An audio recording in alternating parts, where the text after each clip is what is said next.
the one you love to hate.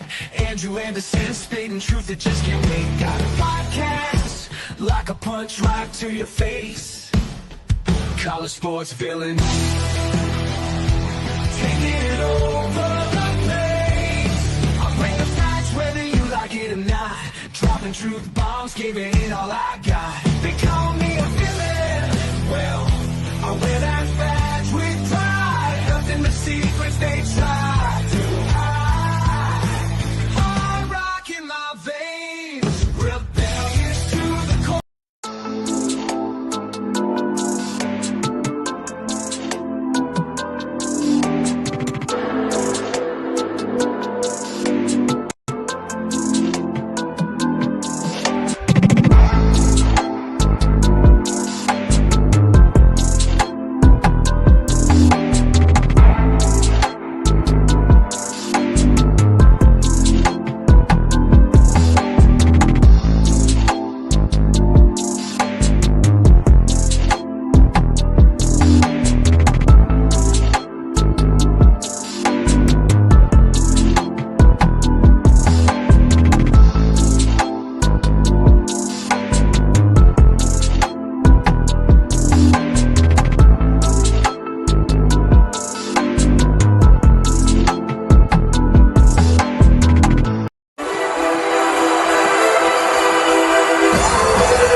Tonight, another week is in the books. Another episode of Friday Night SmackDown is on. We are just merely hours away from night one of Wrestle Motherfucking Mania, and oh my God, the amount of shit that is happening right now in the world of sports, it is beyond fucking crazy.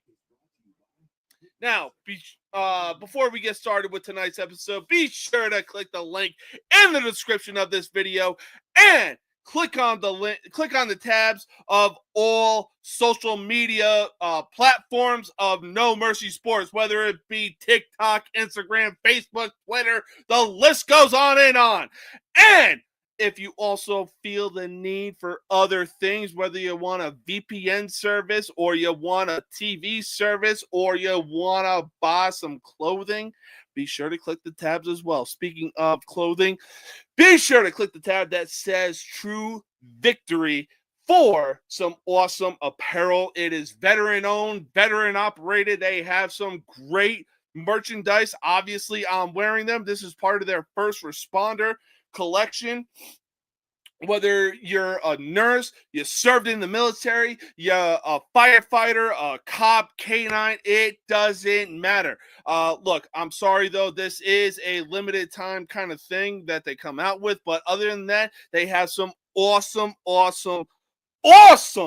merchandise. But hey, like I said, be sure to click the tab that says True Victory, baby. And once you find what you need, be sure to use code No Mercy Sports 15 for 15% off your entire purchase. Don't worry, though. The code is also in the description of this video. But hey, True Victory, baby. Let them know I sent you. And now,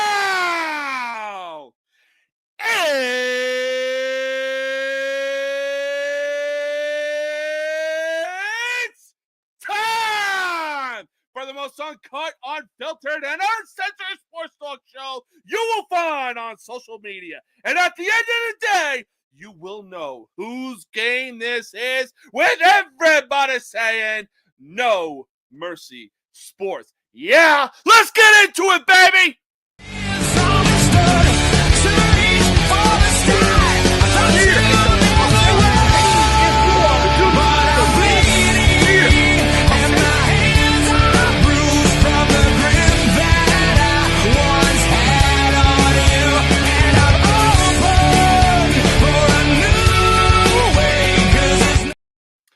Let me talk to you. Why? Because, ladies and gentlemen, we are live. And man, oh man, does it feel good to be live and be doing another episode of the most uncut, unfiltered, and uncensored sports talk show you will find on social media. Man, there's a lot of things going around in baseball right now. And I'll tell you one thing, though.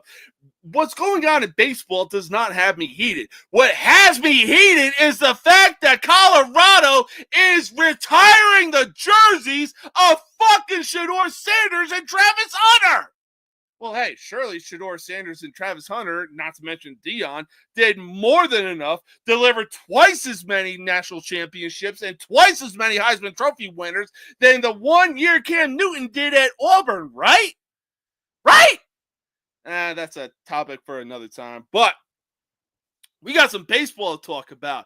Chicago Cubs, baby. And speaking of the Chicago Cubs, the LA Dodgers, ladies and gentlemen, man, oh man, a team that was essentially predicted to have an undefeated season now find themselves at 14-6, not to mention the fact that the Diamondbacks of all teams are hot on their goddamn trail in the NL West. Oy vey. Sure, the Dodgers may look unbeatable, but that's obviously on paper. But, especially with the lineup that they have. But the Chicago Cubs decided, well, you know what? We're going to come to town and we're going to put a whooping on y'all motherfuckers. As the Cubs would rout the Dodgers in a game where, I kid you not when I say this, during the Cubs-Dodgers series last week or earlier this week, I kid you not when I say this, the final score was the Chicago Cubs 16, and the LA Dodgers literally could not put up a single fucking run. What the hell?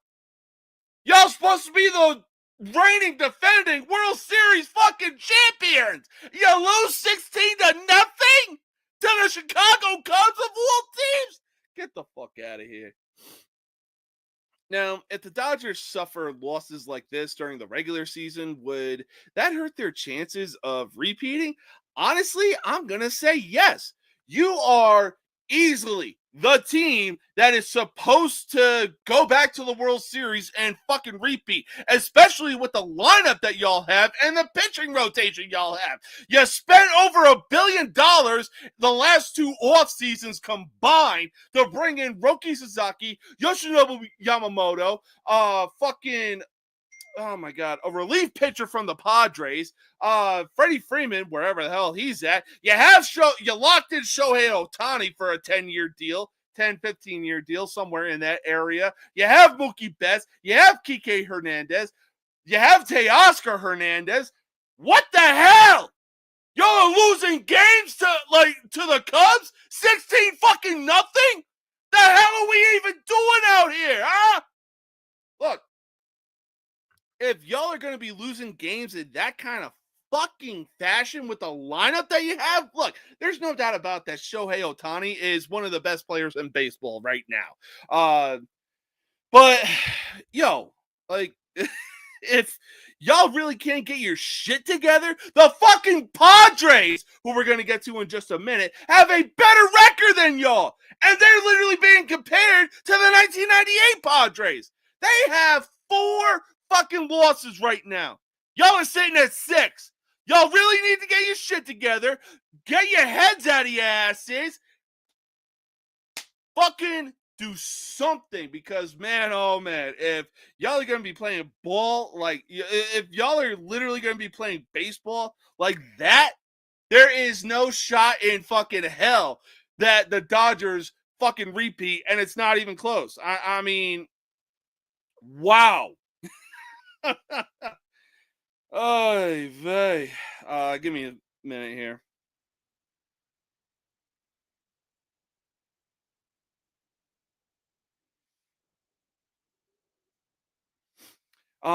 Yeah, like I said, there is no shot in hell that the Dodgers are going to fucking repeat if they allow themselves to lose 16-0.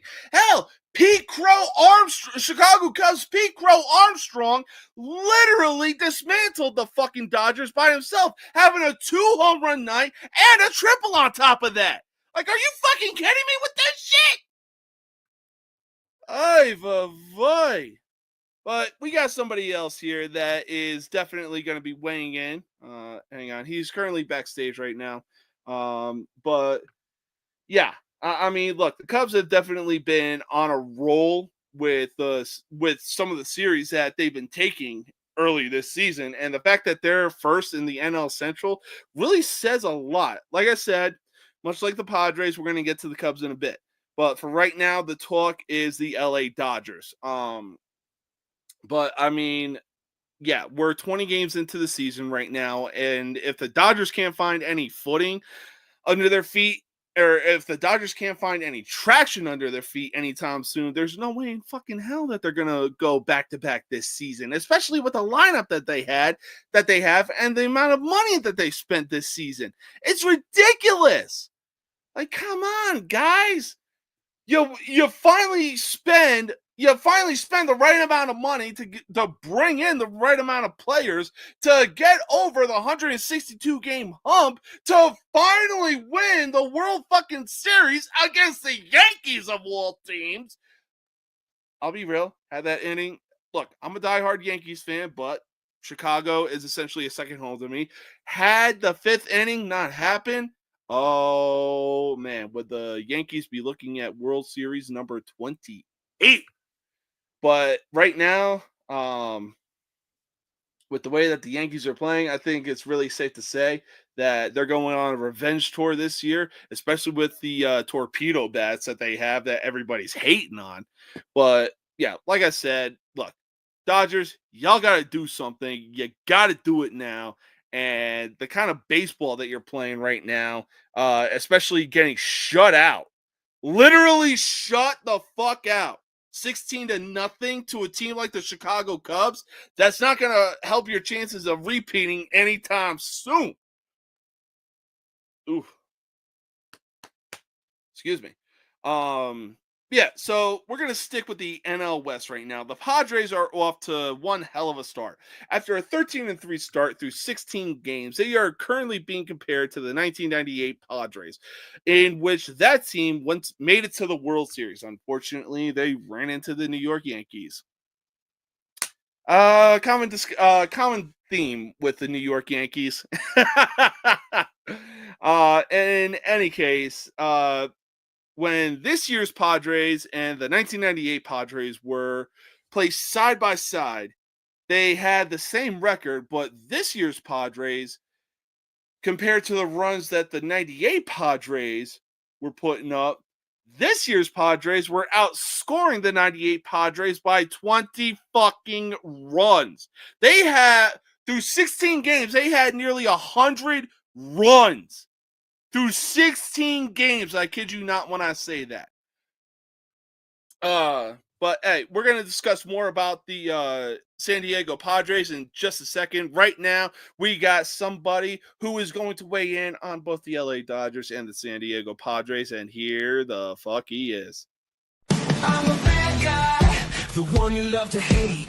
Andrew Anderson, spitting truth that just can't wait. Got a podcast, like a punch right to your face. College sports villain, taking it over the place. I'll bring the facts whether you like it or not. Dropping truth bombs, giving it all I got. They call me a villain. Well, I wear that badge with pride. Nothing but secrets they try to hide. Hard rock in my veins, rebellious to the core. I won't back down, won't take it anymore. The bad guy of the podcast world, that's me. Unleashing the truth, setting it all free.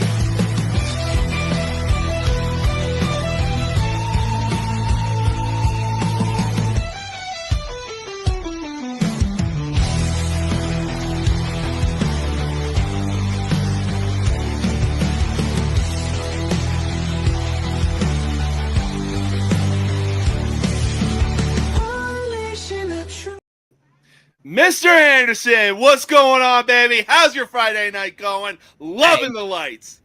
Man, I love it, right? My wife did that for me. Hey. Friday night's good, man.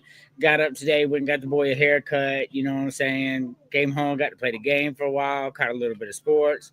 And then just now, my wife and I went around and just did a little shopping here and there, got some dinner, spent a couple hours together. And, it's a really good night. And now I'm on No Mercy, man. Let's do it.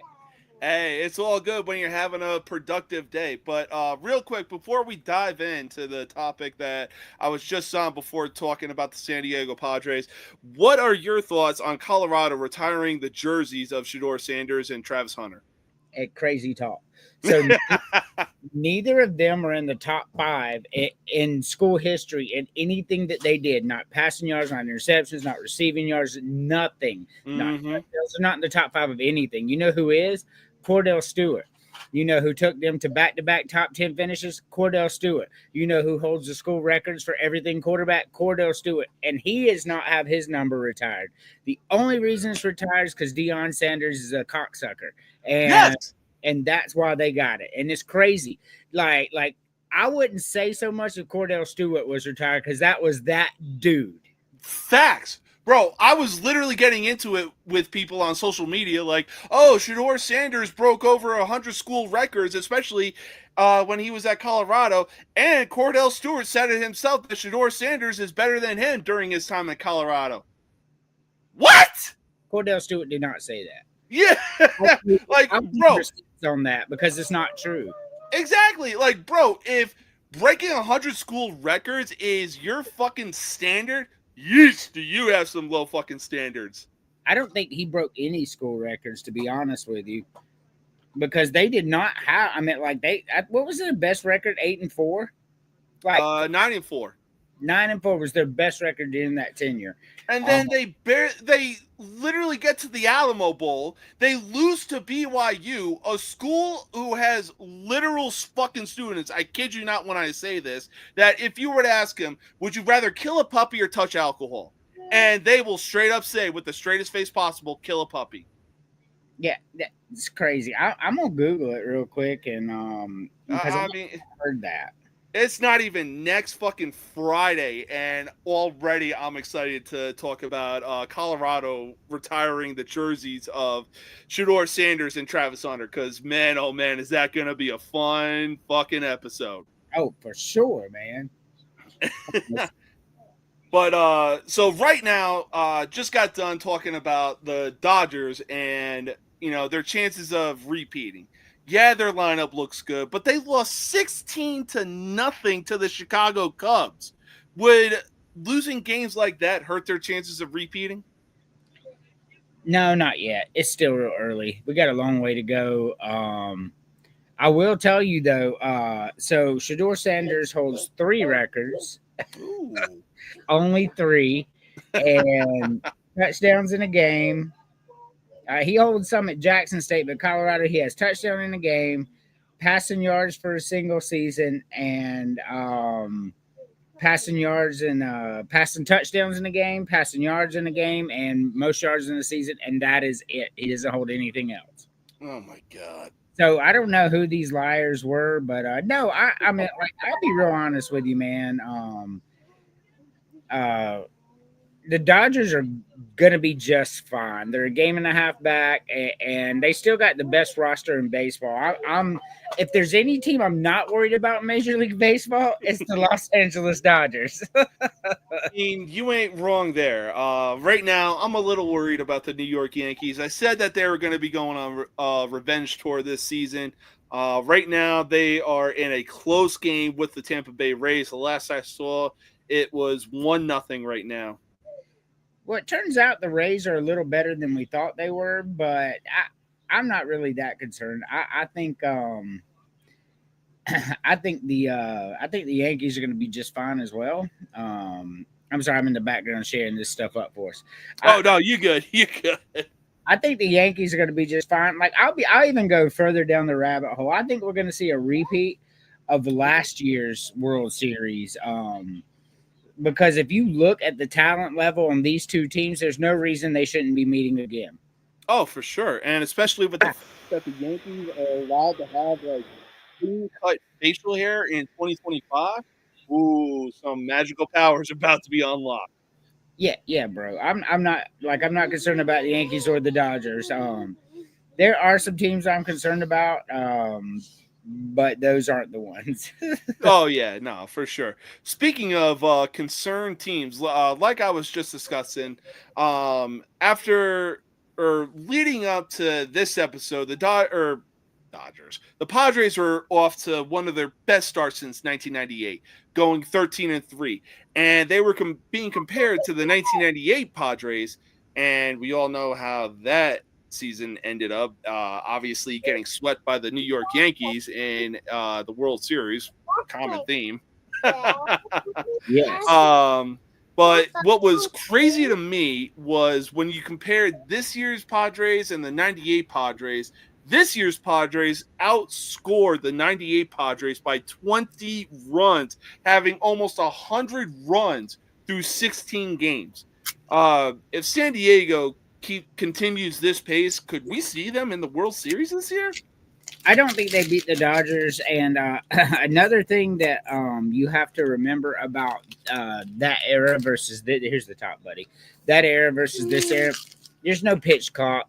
You know what I'm saying? Your pitcher, you had pitchers like Greg Maddux and Nolan Ryan. You had pitchers like that. It's a different ball game, and they could just sit there for 35 seconds and stare you down before they threw the ball too. Different ball game. You didn't score as much back then. There are rules for the runners, like you can only throw to first base once, and then they could just take off running whenever they want. The game is tailored for the runner and the batter now, not the pitcher. And it's a cool accomplishment, but I think those 98 Padres would do the same thing right now with these same rules. You know what? That really wouldn't surprise me because I was literally just constantly going over it in my head. Like, yo, if we were to, place this year's Padres to the 98 Padres in a 7-game series, who's taking that series? So I got a better 98 Padres. But could you imagine the 96 Yankees, 97 Yankees, 98 Yankees with today's rules? Oh, they'd average 10 to 12 runs a game, bro. Oh my God. Like, bro, the score would be exactly what this year's Yankees did against the Milwaukee Brewers. Right. They literally have 9 home runs in a fucking game. Those Yankees teams of the 90s would average 10 and 12 runs a game every game. Like that, literally everybody in that lineup was batting over 300 or more.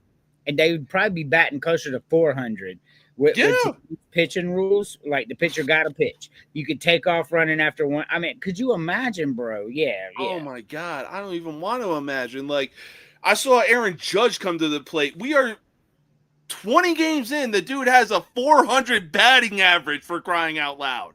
And that's impressive. And I think that's what you would see with those teams like the 98 Padres, the 96 Yankees. Even further down the rabbit hole, the 95 Atlanta Braves with Dave Justice, Ryan Klesko, Ron Gant.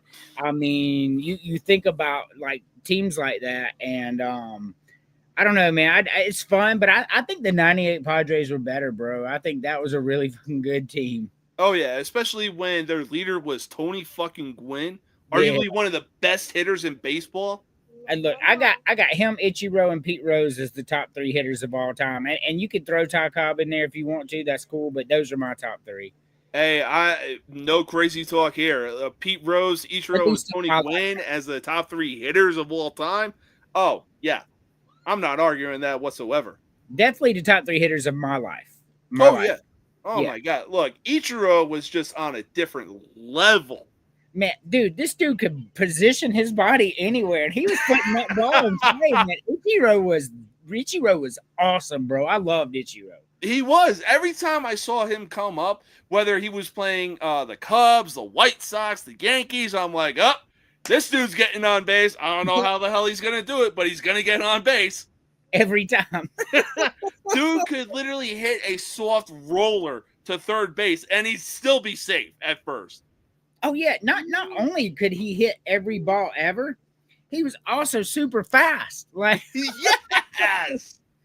Oh my god! And on top of that, there the one commercial I saw was it was a Seattle Mariners commercial, and it looked like they had a pitcher on the mound. Oh, hey, you want to see his fastball? You want to see his changeup? You want to see his curveball? No, it's Ichiro throwing pitches from the goddamn outfield. Oh yeah, yeah. Ichiro, did you did you see that video of him where they stood the bats up like this, and there were 5 in a row, and he stood, and they were at home plate, and he stood behind the pitcher's mound, and he popped every bat with the ball? No, I'm gonna definitely have to check that out, though. I'll find it and I'll send it to you. Jesus. I mean, that's that skill, bro. Ichiro was that dude, the perfect baseball player. Oh, yeah. No, look, I'm sorry. Easily one of my favorite Japanese baseball players of all time. It's not even close. Argue with a wall. Argue with a box of rocks. Same here. You'll get no crazy talk out of me. I loved Ichiro. But yeah, so we are still sticking with the NL West right now. Look, I may be a Yankees fan. Yes, I'm rocking the Chicago Cubs, but it'll be a colder day in hell than when the 2016 Chicago Cubs won the World Series before I even consider thinking about rooting for the Houston fucking Astros. Now, the Diamondbacks a few years ago were dubbed the nickname the Answer Backs after taking a game in the NLCS that essentially propelled them to go to the World Series in 2023 after beating the Phillies. Right now, man, they had this game against the Cubs was insane. A 10-run 8th inning was fucking wild. And the Cubs answered with a 6-run in the 6-run inning in the bottom portion of the 8th inning, which is even crazier. How the Cubs still won that game is beyond me. But look, we're still early in the season right now. But if Arizona continues to live up to that nickname, could we see them as a dark horse in the NL? I mean, we saw them win the NL just 2 years ago. True. I don't think it'd be crazy to call them a dark horse. They're still a very good team. They went all the way to the World Series, ran through the National League. I've got no. What up, Dominic? I've got no crazy talk with that. I mean, I don't think the Diamondbacks are going to make it through the Padres and the Dodgers. But James, what up? But they did it before, and you know they may do it again. I don't think they're that good to go through them, but if they did, I don't think I would be shocked. I mean, they're still a very good team. I'm gonna put. I was actually just looking at that. So, fucking Hawks, man. Sorry, the NBA playoffs are currently on right now. How the Hawks doing? It just makes me sick. We have Trey Young. They won't do nothing to help him. The Diamondbacks, yeah, they're currently in 4th place in the West. Mm-hmm. And you know they're 4 games over 500. The NL West is the best in baseball, bro. We're looking at a literal battle zone between the Diamondbacks, the Dodgers, the Giants, and the Padres right now. And every single one of those teams are good enough to win. It's crazy. Oh my god, their roster and their fucking lineup is absolutely insane. I don't know, man. The Phillies aren't even in 1st place in the East. Like this year's kind of crazy, but it really is. Juan Soto is immediately regretting signing that 15-year deal with the New York Mets. Yeah, it's almost like because you had Judge as your backup, when you go to somebody like Pete Alonso, you can't even do a goddamn thing. Well, the problem with Soto is like he's got Pete Alonso who's batting 350, hitting behind him, protecting him, so they're having to pitch to him. The problem, what he didn't see, is National League pitching is different than American League pitching. So what they're doing is they're just pitching him high. And he's swinging. He's batting 243. He's having a terrible year. Yeah. And I don't really know what to tell him. Pete Alonso's doing great. I mean, he's having NL MVP numbers right now, batting 350, 5 home runs, 21 RBIs. And Soto is not, but they're in 1st place. And Look, I'll say this much. When Giancarlo Stanton was with the Miami Marlins, who are still a National League team, and he was coming off MVP year, 59 home runs, I believe won the home run derby contest, or might have been Judge that did that. Max Fires, I know this was completely unintentional. It took an unintentional pitch from Max Fires to slow down Giancarlo Stanton. Or, I'm sorry, a prime Giancarlo Stanton, because that man was deadly. Yeah, he was. The Phillies are, I don't know. The Phillies are another one of those teams I think are going to be really good. I think Stanton,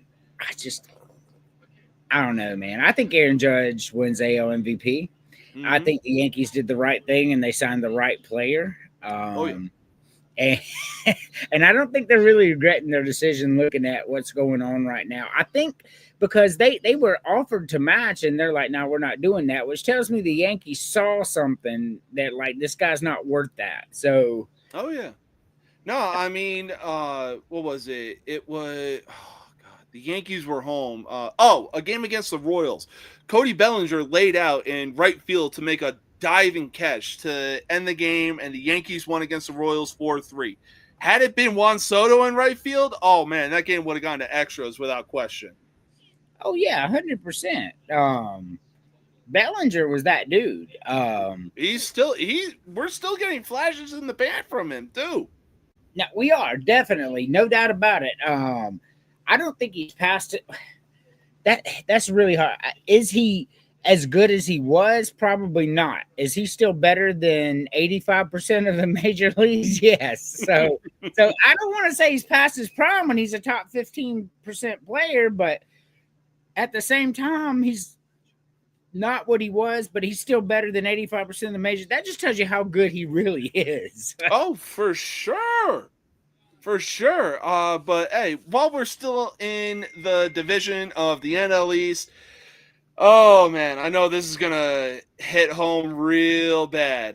The Atlanta Braves, who were considered a playoff team or even a World Series contending team, are somehow allergic to winning. Now, sure, Spencer Strider is back on the mound. Schellenbacher, I believe, has been holding things down before Strider came back up. And they got a few key wins against the Philadelphia Phillies, but God forbid they can finish this series. With the Braves in the position that they're currently in, is there still time for Atlanta to go on a run and, make a playoff appearance? I mean, no team has ever started 0-7 and made the playoffs, and there's a reason for that. Digging yourself in that kind of hole is hard. With the return of Acuna coming very soon, I mean, yeah, the Braves have a shot to have a really good season. The problem for the Braves, it is not the starting pitching. Some of the best starting pitching in the league, even without Max Fried. Like, we still got Chris Sale, we still got Spencer Strider. Make no mistake, we're one of the top pitching rotations in the entire major league. Acuna comes back. I mean, we're probably going to go from 2 runs a game to 5 runs a game, meaning we're probably going to win 70% of our games when he comes back, right? So, it's not all doom and gloom. The problem with the Braves is the bullpen is super fucking ass, bro. They have blown. All right, so the Braves. Hold on, I want to pull up the stat real quick. Go for it. This is the problem with the Braves, right? The Braves are 5-13. The bullpen has blown 12 saves. 12. Oh my God. 12 of their 13 losses come from bullpen imploding. So the Braves could easily have a record of like 12-7, 12-6 right now. The problem is the bullpen's terrible. They got Jesse Chavez in the minors. They've got Craig Kimbrell in the minors. And the bullpen's ass, like they're veterans. That's why you sign them. Bring them up to bridge the gaps right now. Our closer, Raul Iglesias, who was one of the best in the game, has blown 5 saves and given up 7 home runs already. It's time for the Braves to give up on him, bring up Craig Kimbrell until they can get a more permanent solution. Bring Jesse Chavez up for that 5th, 6th, 7th inning guy. He can do it. He'll get you out. But no, I don't have a lot of high fucking hopes that the Braves are making the playoffs this year. Hey, look, I don't want to be the bearer of bad news, but I really think that there is still time for the Braves to go on a run. Look, baseball is a marathon, not a sprint, and there's 162 games in a season for a reason, you know? So, I mean, it's crazy coming from a UCLA fan who I don't remember the last time they had a national championship in anything, or a relevant sports team. Very true. Like I mean, just help me out. Like, what's UCLA good in? Oh man, I want to say women's college basketball, but I mean, yeah, they made it. We already know that South Carolina and fucking UConn run that domain. Correct. You see, you can't. I got to pull up the standings. I think UCLA's doing decent in college baseball, but not great. I was gonna say you could make an argument for college baseball. Right. I'm gonna look up college baseball right now. I know in women they had that one big girl who made them really good. They got the Final Four and they got waxed by Connecticut. Connecticut was just on a different level during the tournament. Look, Connecticut is just always going to be on a different level so long as Gino Auriemma remains the head coach. Like I hate this shit. All right. Well, hey, take all the time you need. We're going to take our first commercial break, and we will be right back in just a minute.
All right. Welcome back, baby. Look, like I said, I don't care who you are, what kind of music you're listening to. Whenever Sandstorm comes on, you already know you're going to be fist pumping. You're going to be ready to run through a brick fucking wall.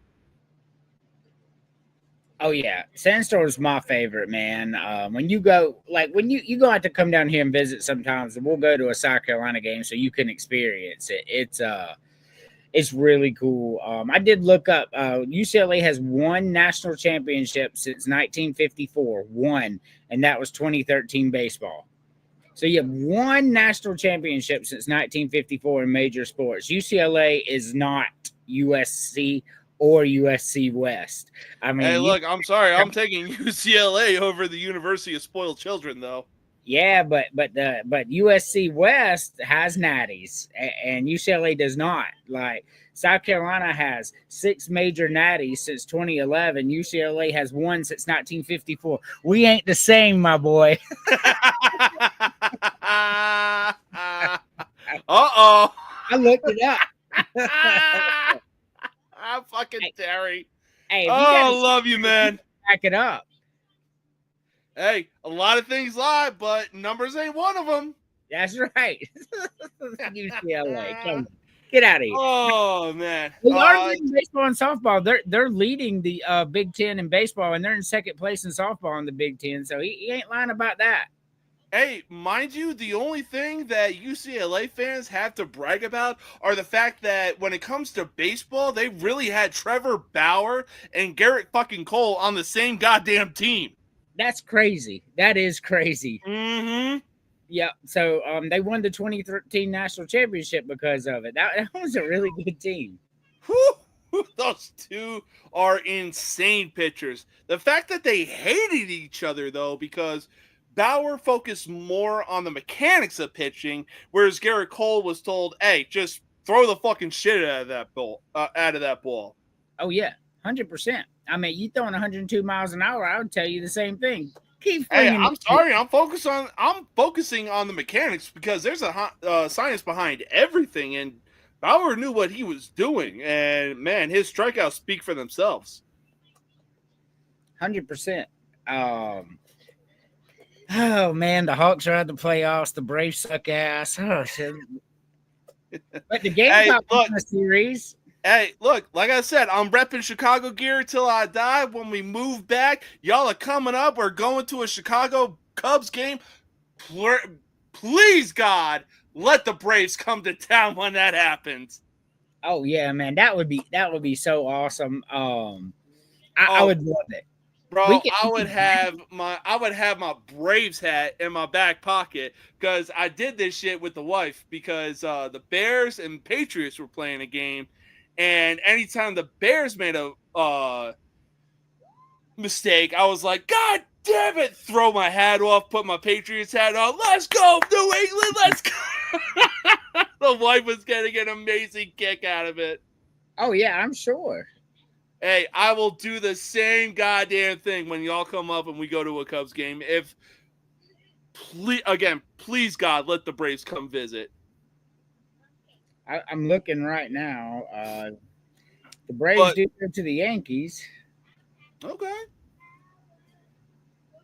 But next topic that we're going to be talking about, speaking of the Chicago Cubs, they are currently in first place in the NL Central. Uh-oh.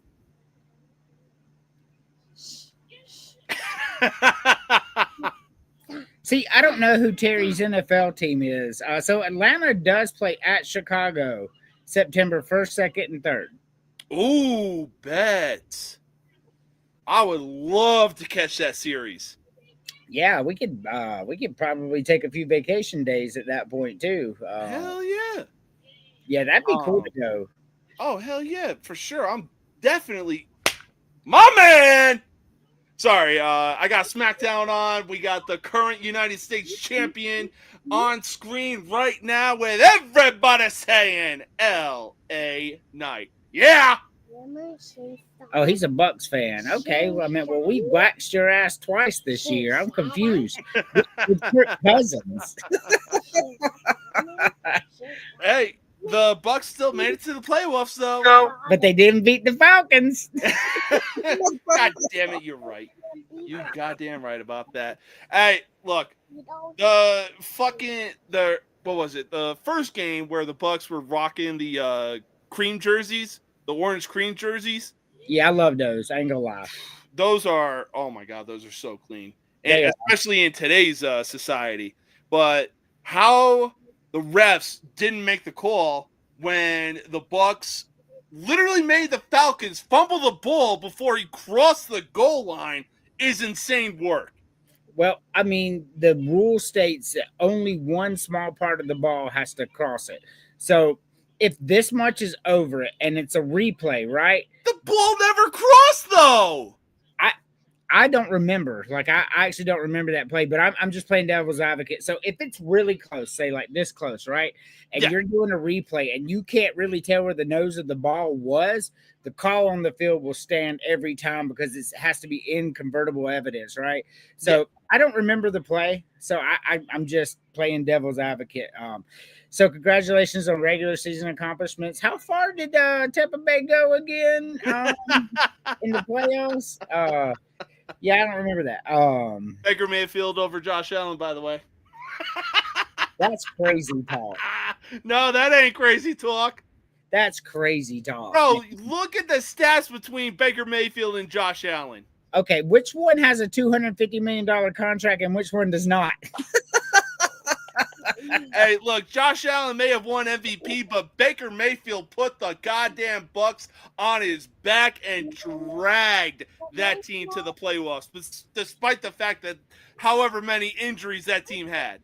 Hey, look, I got to tell you, though, that the Bills and the schedule they play every year is not the same schedule as the Bucks play, though. I mean, my Falcons are in that division, and that is the worst division in football, and you get to play all them teams twice. It's not the same thing as what Josh Allen is doing week in, week out up there. Oh yeah. Hey, look, I'll say this. Josh Allen is easily turning the Buffalo Bills into the New England Patriots of the AFC East, and it's not even close. If he gets a title this year, I mean, could you imagine if Josh Allen is the quarterback to bring a title to Buffalo after all the, I mean, like then we couldn't really say much about him anymore after that, right? Because he's that good.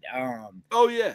And I'm Look, not. I'm sorry. I'm still taking in the AFC. I'm still taking Josh Allen over Patrick Mahomes. I think Josh Allen's the best quarterback in the NFL. That's why comparing Baker to him is crazy talk to me. I got Baker at like 12.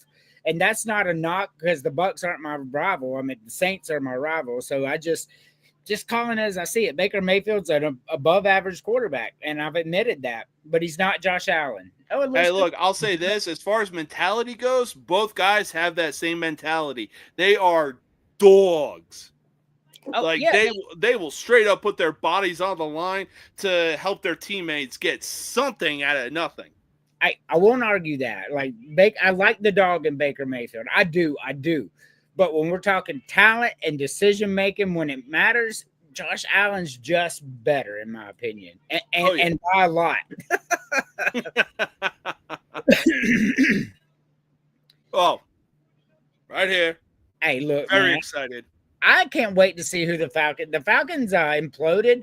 And it was really stupid because like they won 9 games and they're like, yeah, we're going to the playoffs. And then we lost a bunch. And now we're in the middle of the pack and we're not going to get any better. We do have a good quarterback coming this year. I love MJF. He is the future. So I don't know. I'm kind of excited to see what pieces that we're going to draft to put around him. Oh, yeah. No, for sure. And you already know that Michael Vick is also excited for the Atlanta Falcons as well. Because, man, were they a dangerous team when he was under center? Man, who you telling, man? And that's what pisses me off, man, because Michael Vick would have taken us to a Super Bowl victory, but in the middle of his prime, he gets federally charged with bankrolling, dogfighting, and went to federal prison. This was a pure and simple hit job. Ray Lewis murdered it. Well, self-defense, killed a guy, put him in his trunk, drove him from Florida to Atlanta, got caught with a dead body, and didn't even get suspended 1 game. It was a hit job, bro. Oh, yeah. And look, I'm not even going to lie when I say this. I hated Michael Vick just because of what was being talked about him on ESPN and everything like that. But once I watched that 30 for 30 about him, and he was like, yeah, look, I'm sorry. I'm man enough to admit I got mixed up in the wrong crowd because money attracts the wrong kind of people. And I was like, Correct. you know what? That is some straight facts that you're spitting right now. Yeah, 100%. He was bankrolling. He was sending money to buddies of his, whatever.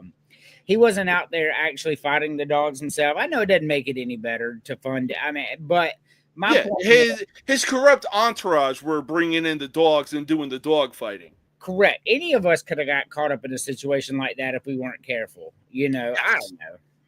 Yeah, I mean, look, I hate the fact that he went to the Eagles, me being a Giants fan, but once he got that second chance, it was like, God damn it, dude. Like, you're literally going back to your prime days of the Atlanta Falcons, just making these damn near 100-yard throws look fucking effortless.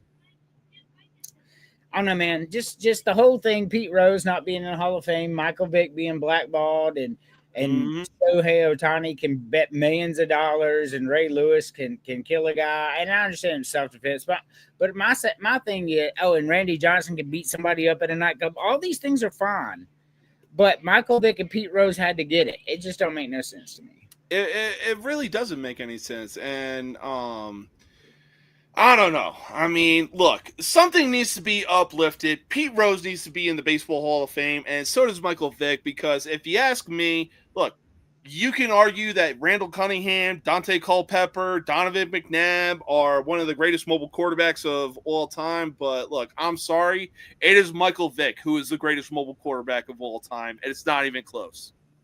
Well, while I do agree with you 100% that he's the greatest mobile quarterback, he was not a better quarterback than Donovan McNabb. That's true.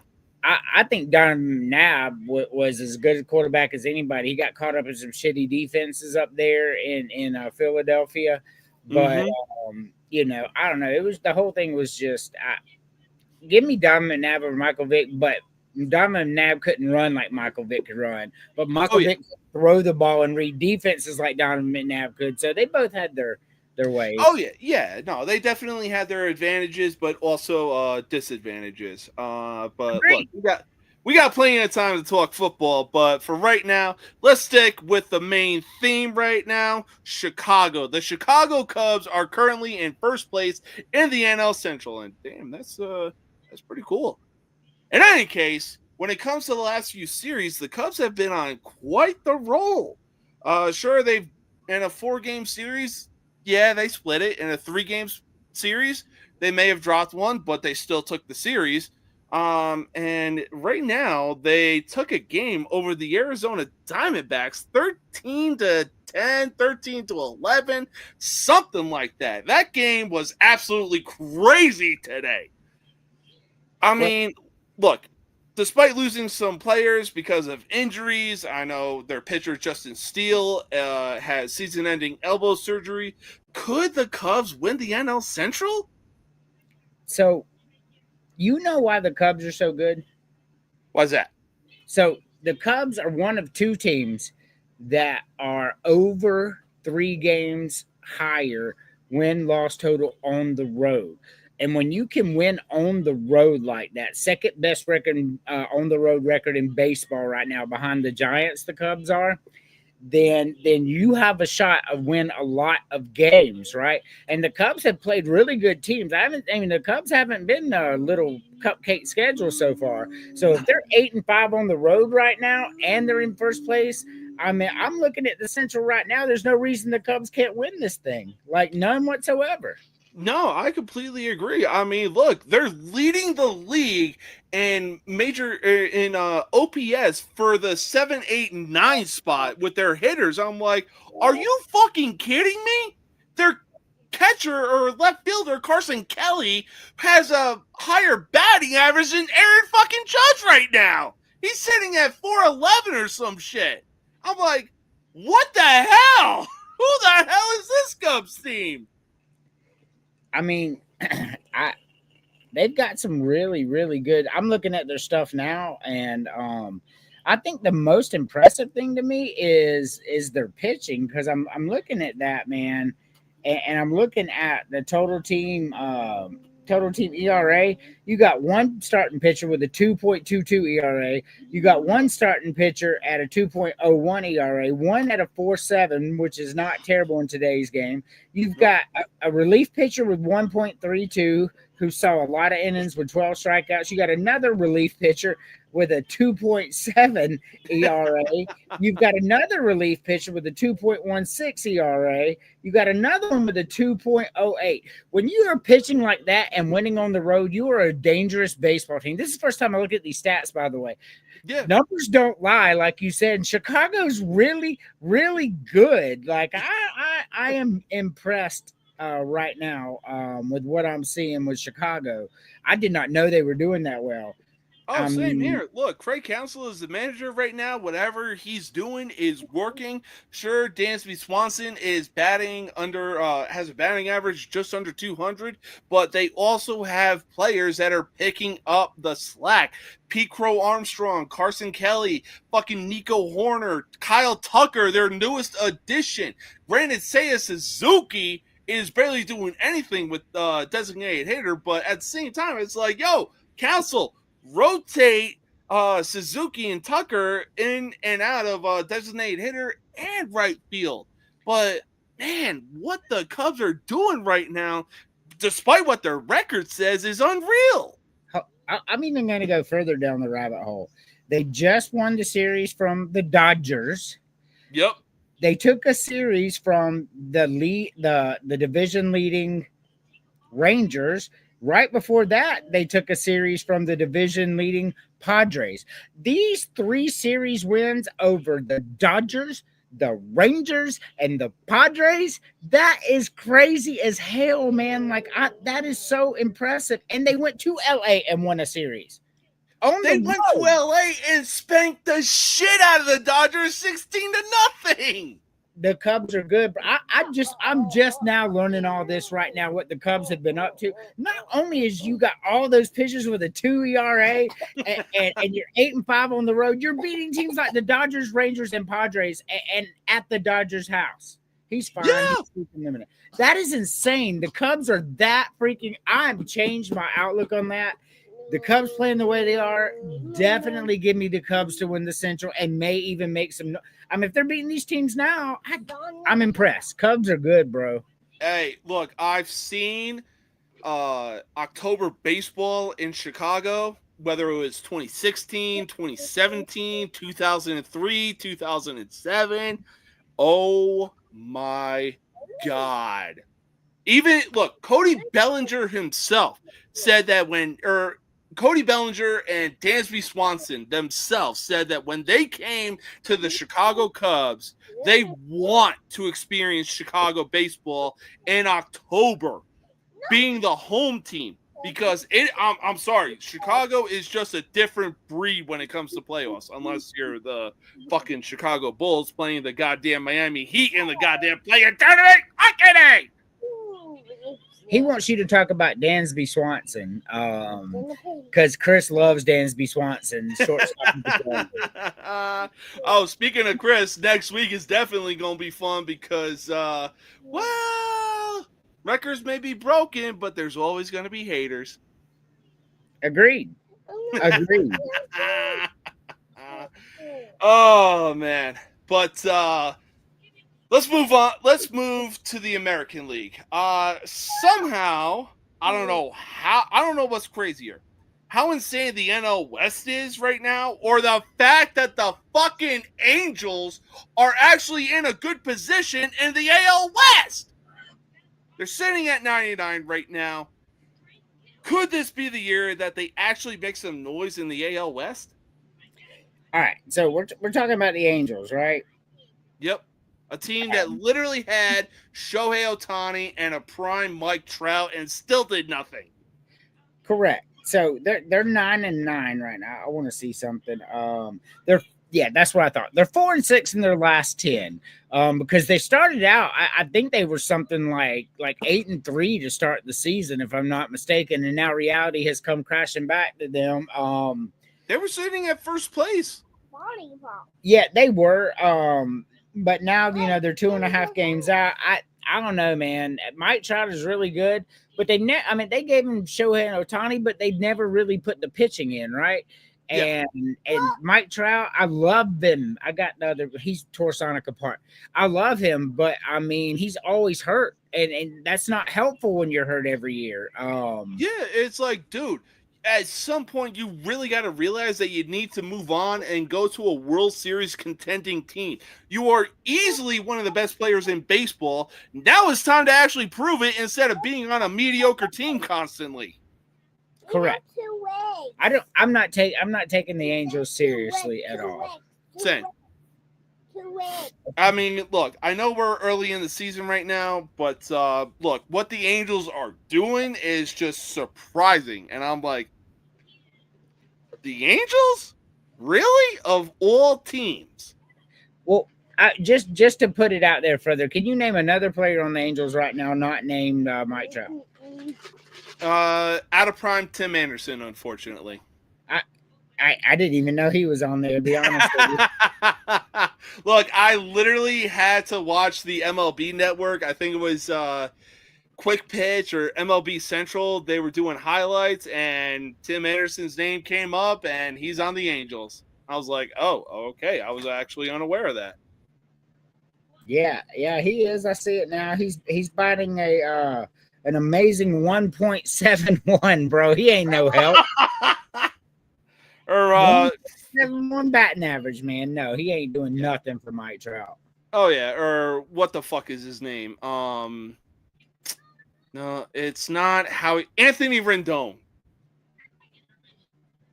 Like, they are literally paying Anthony Rendon to just sit on the bench. I mean, Angels are bad, bro. They really are, and it's not going to surprise me if they finish towards the bottom with the look. You can call them the Athletics, Sacramento Athletics, whatever, but they will forever be the Oakland Athletics. Well, he's talking about Hop behind the plate on the Angels. I guess he's an Angels fan. He's batting 309, their catcher. But let that sink in. Their catcher has the best batting average on their team. That's usually not a good sign for your team when your catcher is hitting the best. So, for sure. I don't have a lot of high hopes for the Angels, no, sir. No, I really don't either. I mean, look, we're definitely early in the season right now, and a lot of teams are going to be getting hyped up, and a lot of teams are going to be getting looked at poorly. But at the same time, hey, baseball is a marathon, not a sprint. It is chess, not checkers. Correct. Look, man, you have more people watching your show now than we did all night last night, man. We hit 54 at the highest. Look where you're at. Oh, okay. Well, hey, big shout out to the 59 people that are tuning into tonight's show. He's on his fantasy team. Oh, yeah, he's good. I didn't know, so he's not an Angels fan. I didn't think he was, but 60 people, bro, watching live. I bet the views are outrageous, man. I love this show. Oh, yeah. No, I bet as well. Hey, look, I love what we do on the side. We're trying to make this shit a full-time fucking hustle. And, hey, when you wake up and you love what you do, every day is just going to be a fucking breeze. I agree. But speaking of fantasy teams, we're going to move on to the NFL right now. The NFL draft is literally next fucking weekend. Man, oh man, I cannot fucking wait for this. Right now, the talk of the town is quarterback Shedeur Sanders is, hey, where's he going to go with the top 5 teams that have the picks that they have? The teams held a special workout for him. I believe it was the Browns, the Titans, and the Giants. But could Shedeur Sanders go in the top 5 pick? So, Tennessee wants Cam Ward. I've heard that more than one place, and I think Cam Ward is a better quarterback than Shedeur Sanders. Hey, look, if Mel Kiper Jr. and Adam Schefter are putting that out, I'll believe them 100%. Yes. Cleveland, Shedeur Sanders, he's going to bring a lot of problems. And Cleveland already paid $200 million to a quarterback that they're going to have to try to salvage. They're not drafting him. The New York Giants, they could draft him because Russell Wilson and Jameis Winston is not a permanent solution there. So they'll take it a quarterback's a high possibility, but Shador Sanders in New York, would they do it? New England already has their quarterback, man. He's good, man. He's real good. Drake May is real good. Jacksonville has Trevor Lawrence, and he's still like 29 years old. So unless New York picks him, no, he's not going in the top 5. Yeah, no, I completely agree. I mean, I've been seeing mock drafts from Mel Kiper and even Adam Schefter. And look, like you said, Drake May is definitely that dude for the New England Patriots. And what's predicted for the New England Patriots is that they're taking the offensive tackle from LSU to help protect Drake May. And that's a good pick on New England's part, especially when you have Mike Vrabel as the head coach. Yeah, it is. So Shador Sanders would have to fall to 9, and there's zero chance that Las Vegas or the New York Jets aren't going to snatch him up before he gets there, because both of those teams really would take a chance on him. I think the Raiders are the most likely to take him, to be honest. Yeah, that was one thing I was hearing on ESPN radio was like, oh, what about Shador Sanders to the Las Vegas Raiders? And hey, yes, Pete Carroll is the head coach, but Tom Brady is also partial owner of the Las Vegas Raiders. Shador Sanders and Tom Brady do have a good relationship together, so kind of makes sense. Well, Tom Brady and Deion Sanders do love each other. Yes. That is a fact. That their friendship is very well documented. I could see it if Tom Brady goes to him and says, hey, this is a good situation, a good fit. We'll look after your kid for you. We'll make sure he doesn't do nothing stupid. Then yeah, if Deion feels like they got his best interest at heart there, and playing in a big market like Las Vegas would only intensify who he is, maybe so. I mean, this is a bold prediction right here, saying that Vegas will gamble with Geno, but draft Genty. Hey, look, if anything, if Chicago is smart, they will get Genty as their running back. So, I loved Ashton Genty there, right? And I know that there's a lot of smoke out there about the Raiders picking Genty, but if you're an NFL team, would you really, really, really, really, really take the number 6 pick and draft Genty? Running backs have what, like a 6-year life in the NFL because of the way the injuries rack up? Are you really willing to take that first round pick on a running back who only played Mountain West competition and shit the bed in the playoffs? No, man. I've heard it. I've heard it a lot. Like, Terry's not just, talking shit. He's being truthful, but I don't see how you do it. I completely agree. I mean, we literally saw it with Adrian Peterson during his time with the Minnesota Vikings.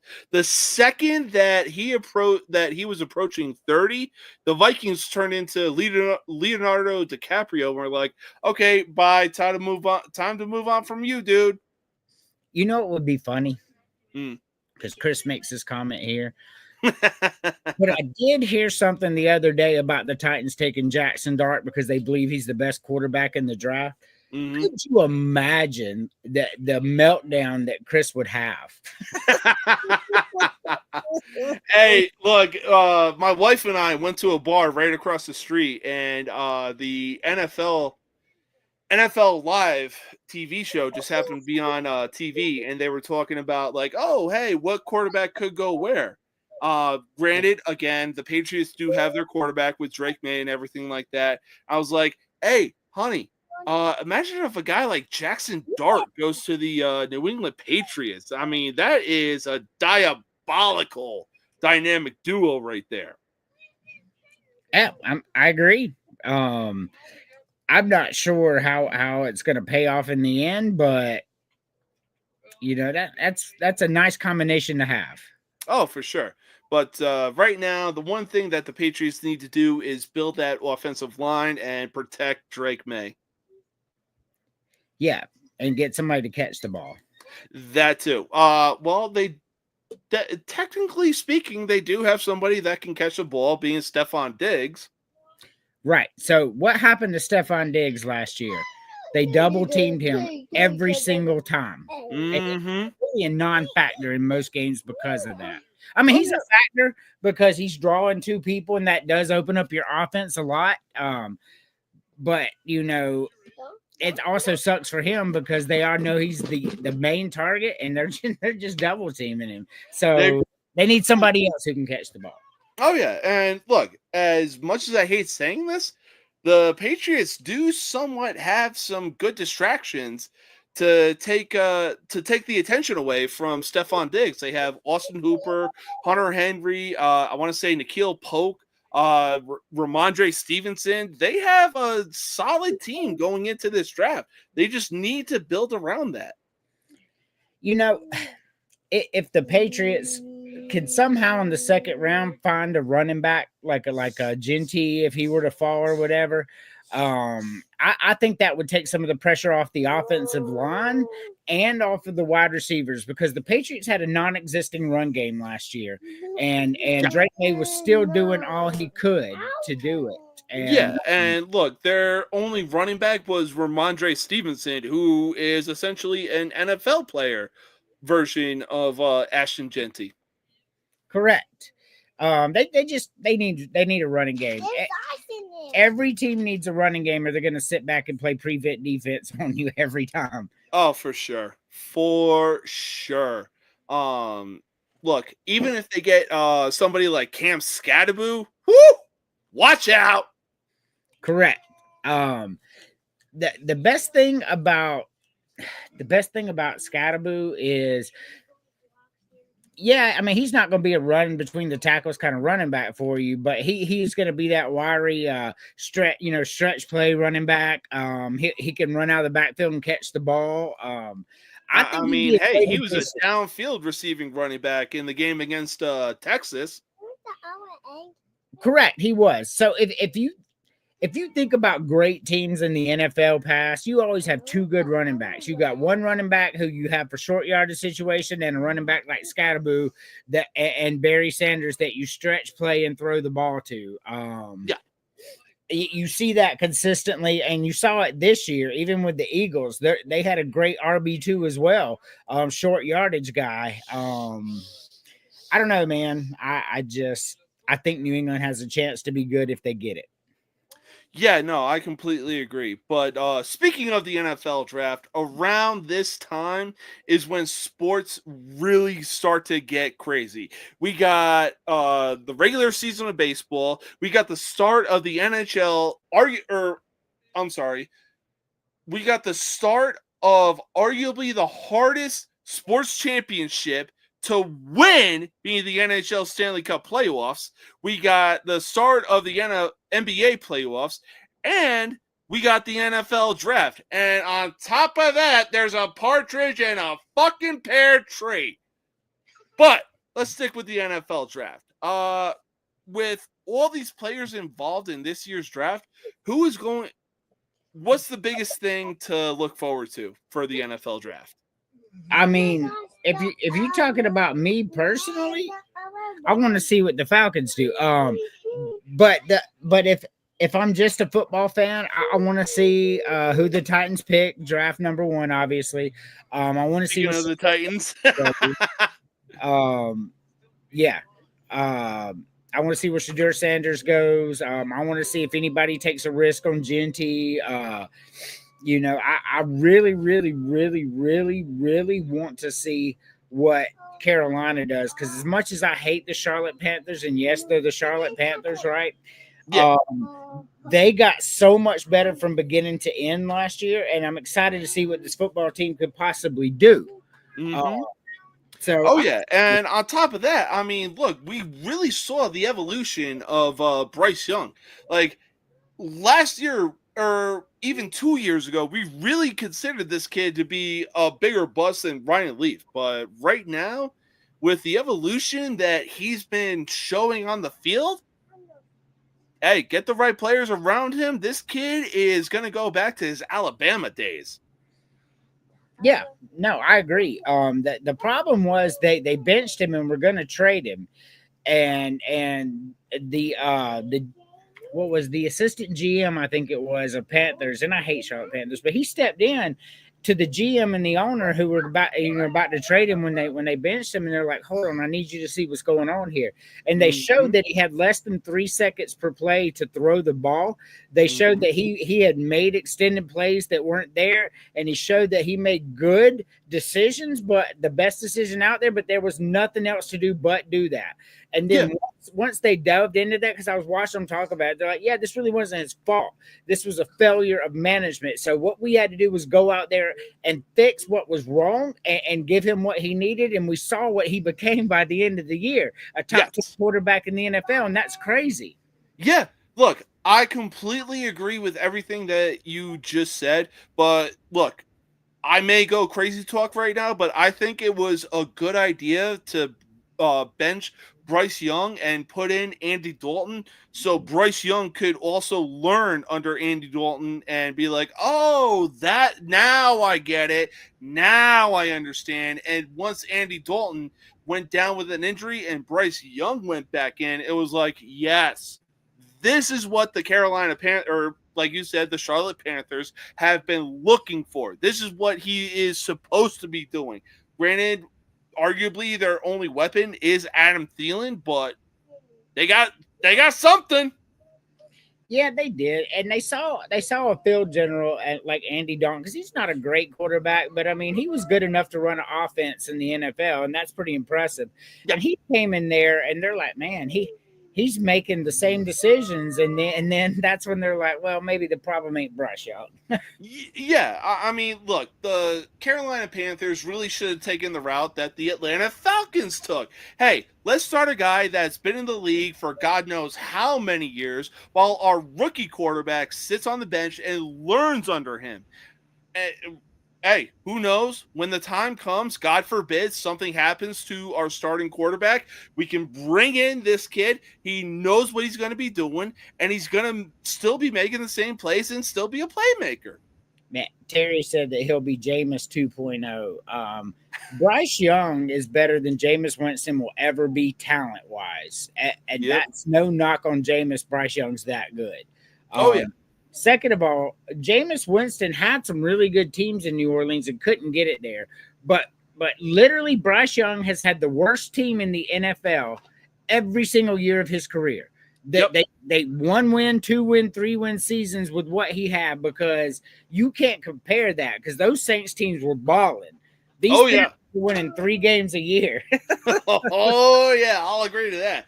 Hey, look, I'm sorry if we do take a quarterback, it's like, what are we fucking doing? You know, me being a Giants fan, it's like, what the fuck are we doing? You know, we already have 3 quarterbacks. I'll take my chances on Tommy DeVito. I'll still take my chances on Jameis fucking Winston. Granted, yes, we're going to fucking lose, but I'd rather have fun while losing instead of just be miserable in fucking losing. Man, I'll be honest with you. So you got 2 veteran quarterbacks on the Giants right now, right? We just discussed Russell Wilson, Jameis. If you draft somebody, 3, but also yes. With DeVito. But you draft somebody like a Jackson Dart if he's there and he gets to learn under Russell Wilson, because that's the guy I want him to learn under, right? Russell Wilson did it at a higher level than anybody else, obviously. And you know, you get 2 years of Jackson Dart learning by Russell Wilson. I mean, that could be a recipe there. So I don't know, man. I think the Giants take a quarterback, and I think they take Jackson Dart or Cam Ward if he's there. No, hey, look, I'm not going to argue that as well. Look, if Jackson Dart is there, if Cam Ward is there, hey, let's go for it. You know what I'm saying? But hey, let's just tank just so we can get Arch Manning. Hey, look, I'm looking forward to next year's draft. I'm looking forward to this year's college football season. I like college football better than NFL. I can't wait to watch that kid. Hey, look, you ain't wrong. College football and the atmosphere, it fucking delivers. Whether it is Boise State, Texas, LSU, a.k.a. Death Valley, South Carolina, fucking Alabama, Auburn, it doesn't matter. The atmosphere is head and shoulders above what the atmosphere is in the NFL. Oh yeah, for sure, man. Nothing like I can't wait till you come down here and we take you to a game. We'll take you to a Clemson game too, man, because we live like 45 minutes from Clemson here. And as a Gamecock fan, even as a Gamecock fan, I will tell you that is a fun environment, bro. Like from beginning of the game, and it's annoying as shit, but they go like CLEM. It's loud, it's orange, and it's hostile. You will love it. Oh man, I cannot fucking wait. And man, just look, I went to a Notre Dame game when I was 10 years old. This was way back. I'm talking way back when Drew Brees was the quarterback for fucking Purdue. And the game I went to see alone ruined Drew Brees' chances of winning the Heisman Trophy. Which one was that? It was like back in 2000, I want to say. 2000, 2001, somewhere in that time frame. But it was at home in Notre Dame in South Bend, Indiana, and Purdue had come out to play. And whew, I will never forget that day. Oh, man. I've never seen Notre Dame play. It is on my wife and I's bucket list to go to Notre Dame Stadium. I've seen a lot of teams play. Yeah. But Notre Dame is the holy grail of them all.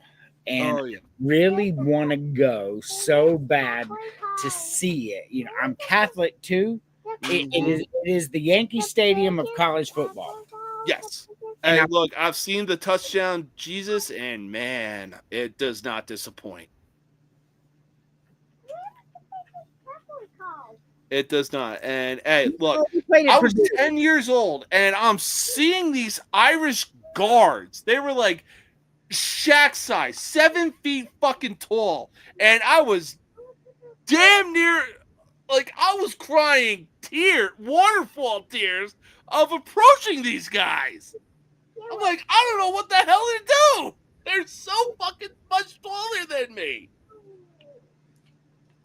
Yeah, I don't know, man. It was, especially as a kid and you're watching college football. Oh man. All right, though. We're going to take our final commercial break. We're going to come back with some WrestleMania 41 predictions. And we're going to make our top 5 picks of the greatest Major League Baseball parks of all time. And we also got some MLB predictions to make going into this weekend. It's going to be a blast. We'll be back in just a minute, y'all. I'm a bad guy, the one you love to hate. Andrew Anderson, spitting truth that just can't wait. Got a podcast, like a punch right to your face. College sports villain, taking it over the place. I bring the facts whether you like it or not. Dropping truth bombs, giving it all I got. They call me a villain, well, I wear that badge with pride. Nothing but secrets they try to hide. Hard rock in my veins, rebellious to the core. I won't back down, won't take it anymore. The bad guy of the podcast world, that's me. Unleashing the truth, setting it all free.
right, welcome back.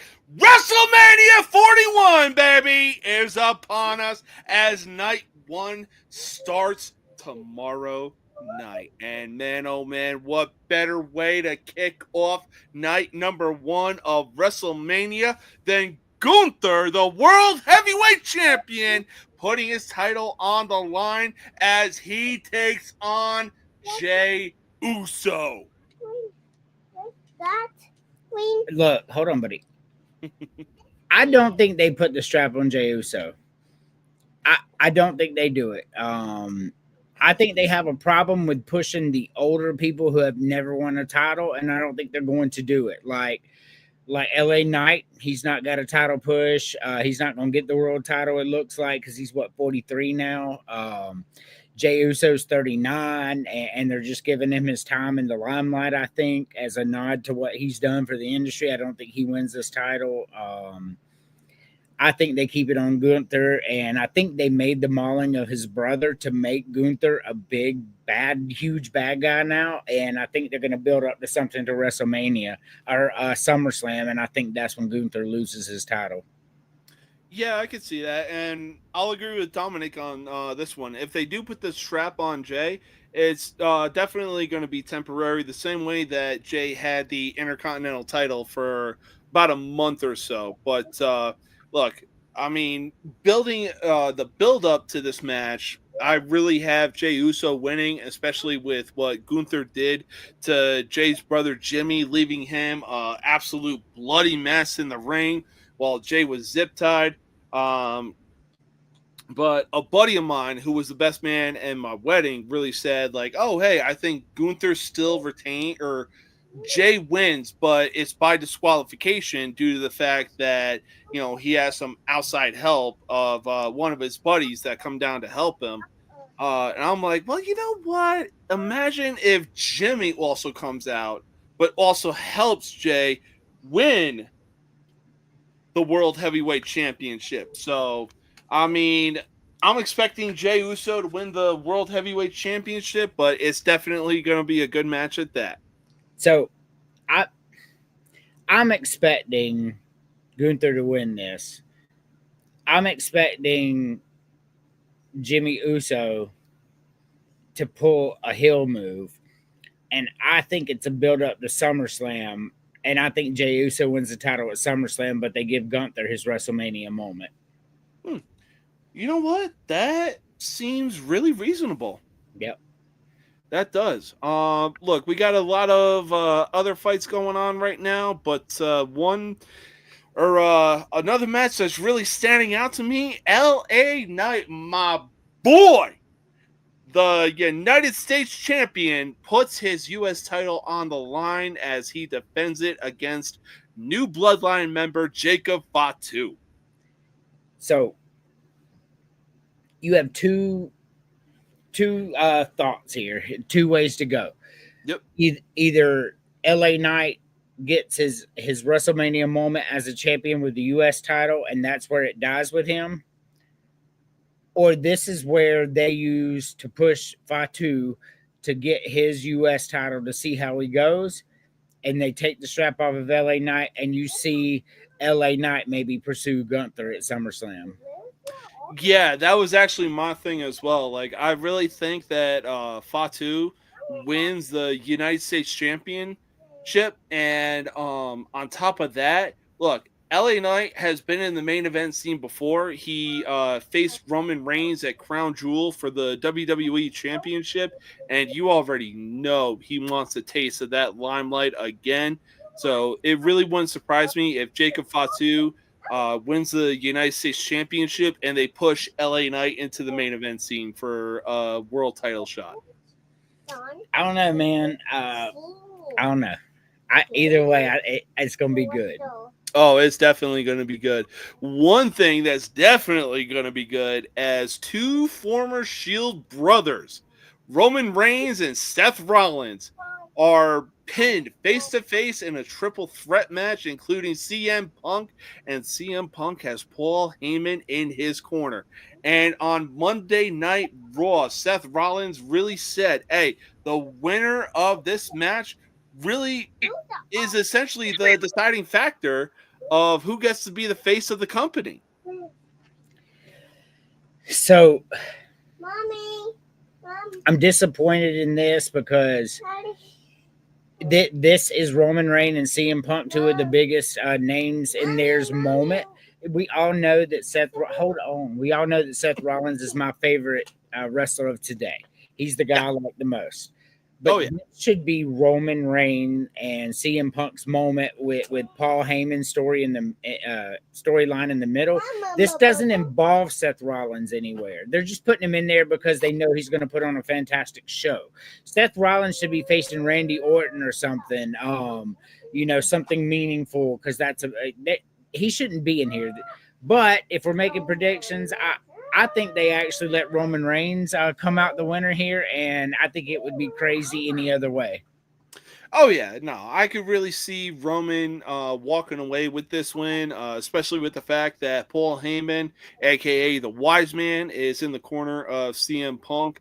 I mean, one thing I'm really looking at right now for night 2 would be a good matchup, because Randy Orton doesn't have an opponent going into WrestleMania. This would definitely be a good matchup for Seth Rollins versus Randy Orton. Well, it would be, but I think Roman Reigns wins, and we'll get into more of that later. Oh, for sure. So not much really going on with night 2. We have the Intercontinental Championship being defended as Braun Breaker goes into night 2 of WrestleMania, defending his Intercontinental Championship against Penta, Finn Balor, and Dominic Mysterio. I think they want to push Braun Breaker big time. He's a Steiner legacy. He's Rick Steiner's son, right? Scott Steiner's nephew. Comes from the Steiner's family, and man, oh man, they literally did not disappoint, whether it was WCW or WWE. Agreed. I think Braun Breaker wins this, and I think they use this as a big push. Hey, he just defended his Intercontinental title in a Fatal 4-Way because he's not ready for the main event scene right now. So what you do is you give him a big win with the Intercontinental title, you let him keep it with the Fatal 4-Way, and you let him hold it and see how he holds it, because the Intercontinental title is one of the most prestigious titles ever in wrestling. And if you can hold it well, like Jericho, like Benoit did, like The Miz, especially The Miz, Shawn Michaels. This is the title that propelled all those people to the main event if they could hold it well. So I think this is what they're going to do with Braun Breaker, see if he can hold it, and I think he wins this match. Yeah, I could really see Breaker really defending the IC title at WrestleMania. But I look, for me, when it comes to taking the IC title away from them, I really think that it's going to be Penta or Dominic Mysterio. On top of that, look, if Breaker really does defend his title at WrestleMania, it's either going to be Backlash or one of the later pay-per-views where he drops it and they put him into the main event scene. Yeah, they're not going to put the strap on Dominic Mysterio. He's just not ready for it yet. Penta, I know they're trying to push him hard, but he just came in, putting the IC title on him that instantly. What does that say to the people that put in their time in the WWE? I don't see that happening either. That's true. No, that's true. Man, this weekend is going to be fucking crazy.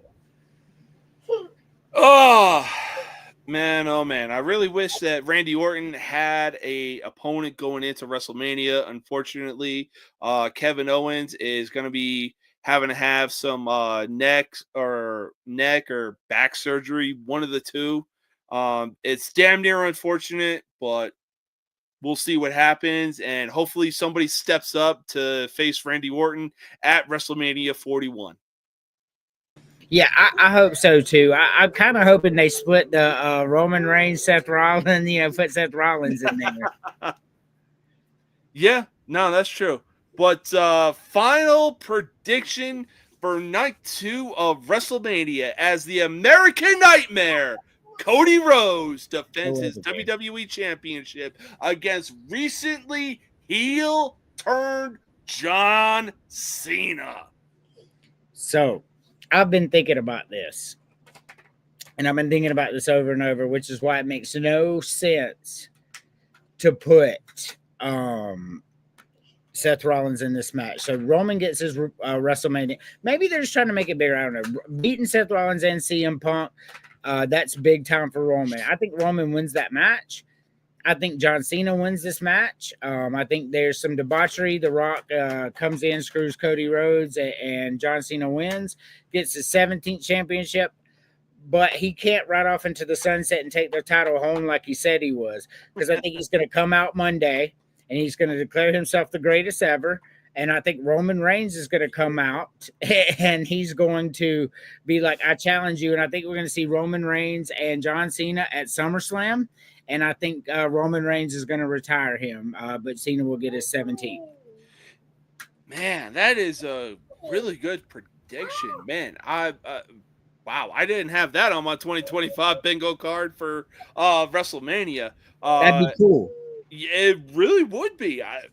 No crazy talk whatsoever. Even my buddy was like, hey, so I see it going like this.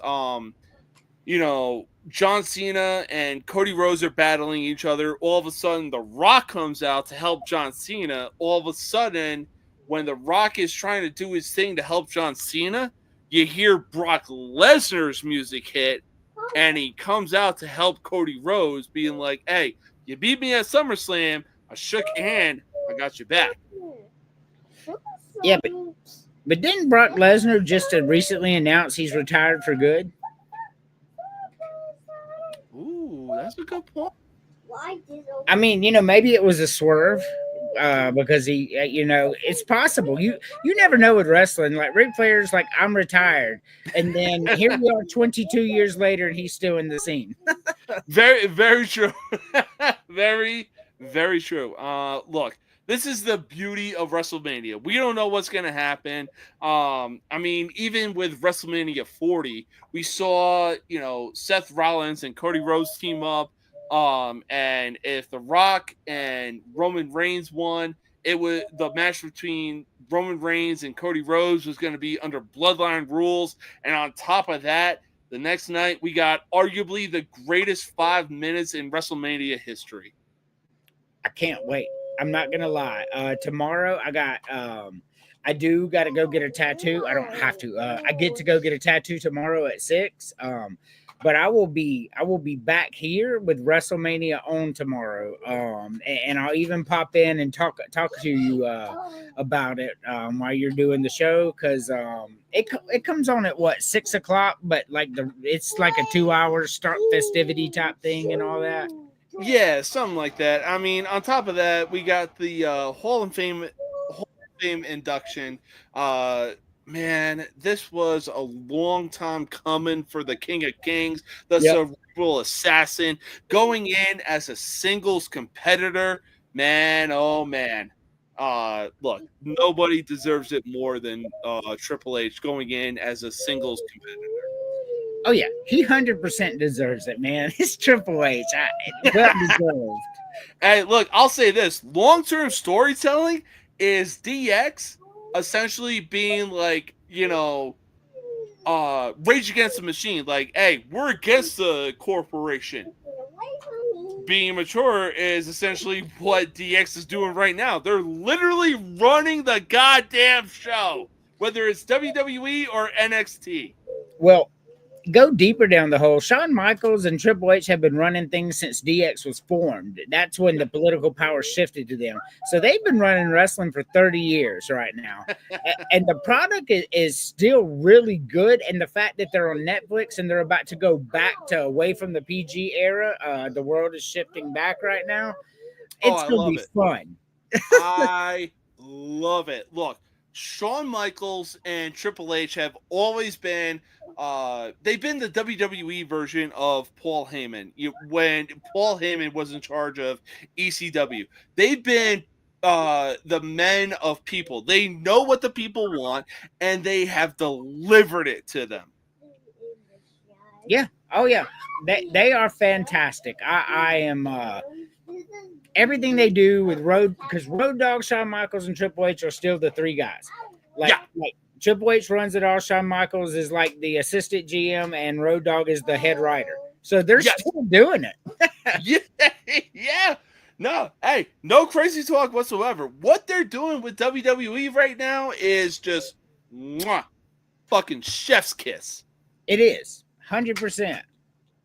But hey, we got plenty of time before WrestleMania starts. For right now, we are going to go back into baseball. Why? Because last week we did top 5 current MLB parks. But this week, we are going to be doing the top 5 MLB parks of all time. Andrew, what is your number 5? All right, so we did what we thought were the top 5 best ballparks ever, right? Yeah. Okay. So number 5 for me is the Astrodome. What I watched in the Astrodome growing up, so I watched NFL championships there. I watched Nolan Ryan pitch there. It was just really cool. You watch the Astros with Craig Biggio, Bagwell, the Killer Bees over there. You watched Warren Moon play in there, Earl Campbell play in there. To me, the Astrodome, overall, and even with baseball, is number 5 for me. You get no crazy talk out of me. But number 5, man, oh man, if that if that dome wasn't demolished, if those walls could talk, because there was a certain player that delivered hope to Seattle fans. Unfortunately, he came up when the Yankees were running the AL. Number 5, I gotta go the Kingdome, where the Seattle Mariners used to play. So I tried to put that. I had 8 total that I was wrestling with. The Kingdome, yeah, with Griffey Jr. and Griffey Sr. and all that, but the Astrodome just meant a little more to me on that. But you'll get no crazy talk because the kid, I love the kid, man. He was one of my favorites. Hey, look, the sweetest swing in baseball, and it's not even close. Yep, great, agreed, 100% agreed. Look, if you were a kid and you came up during the time of Ken Griffey Jr., there was no doubt you were rocking your hat backwards, and on top of that, you were practicing that man's stance and practicing his swing. I did. I grew up with it. The Ken Griffey Jr.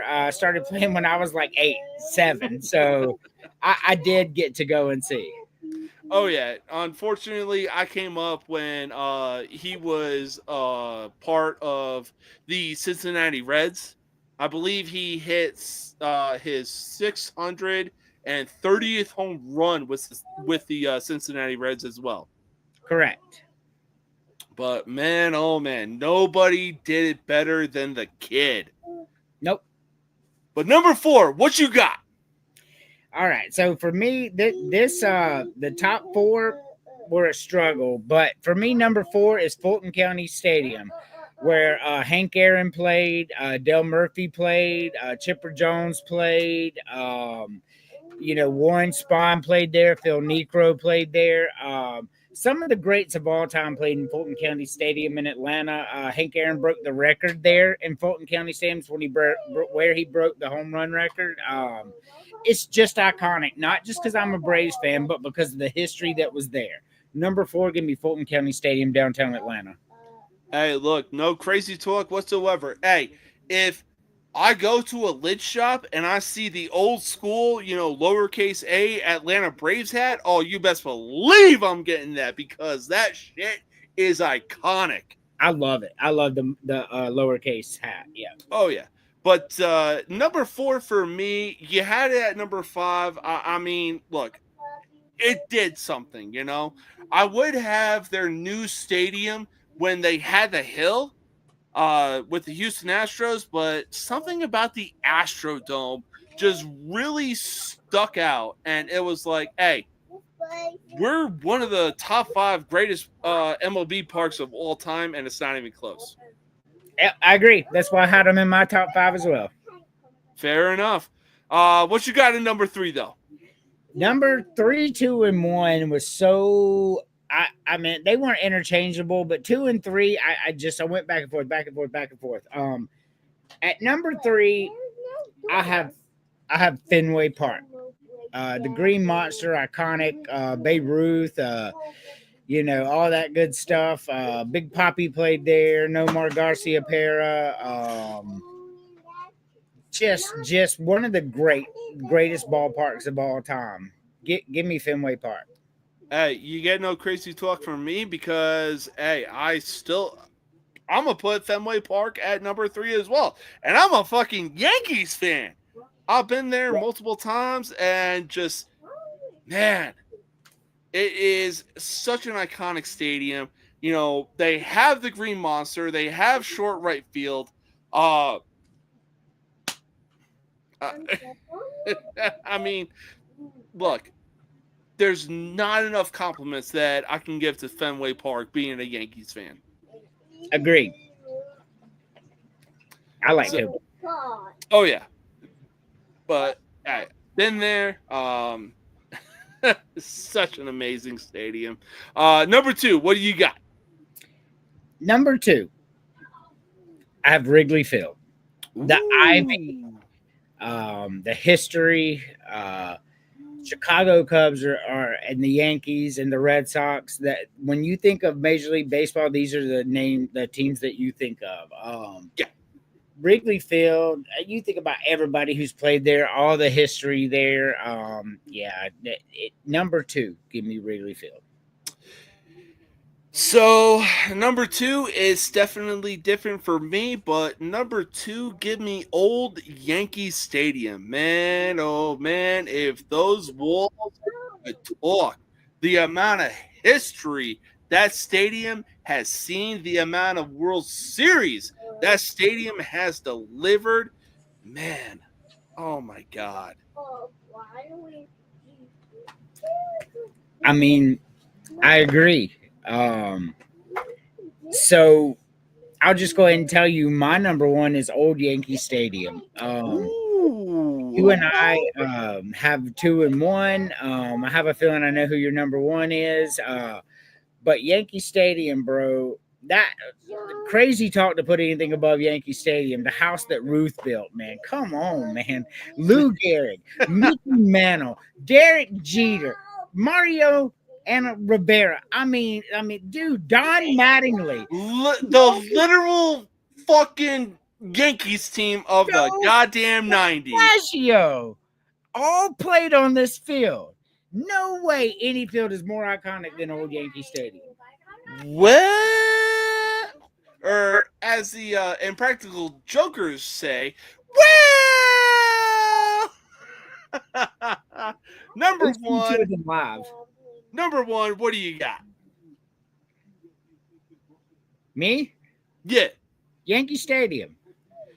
Well, oh man, you're going to get some crazy talk out of me. Look, I may be a Yankees fan, but I am so fucking sorry. Wrigley Field is so goddamn iconic. It's not even close. The green ivy, the still old school scoreboard that they got, taking the number out, putting the number back in, they obviously brought in a video screen in, I want to say, left or right field to get more challenges going. But look, Wrigley Field has stood the test of time. Look, don't get me wrong. Old Yankee Stadium is definitely iconic. The house that Ruth built, Derek Jeter, Don Mattingly, fucking Bernie Williams, the Yankees team of the 90s, but I am so goddamn sorry. Wrigley Field will forever stand the test of time, and it is arguably, if not the greatest ballpark in baseball. After Yankee Stadium. Yeah. Wait, hold up, you tricked me. Hey, look, Yankee Stadium and Wrigley Field. Oh my God, it is literally tied. Hey, look, we both had them at 1 and 2. That Yeah. tells you what they are. Yeah, it really shows just how iconic those stadiums are too. Oh, absolutely. I'm sorry, I was distracted. My boy climbed over there, climbed in my wife's chair, went over to the table, grabbed these, and brought them to me to open for him.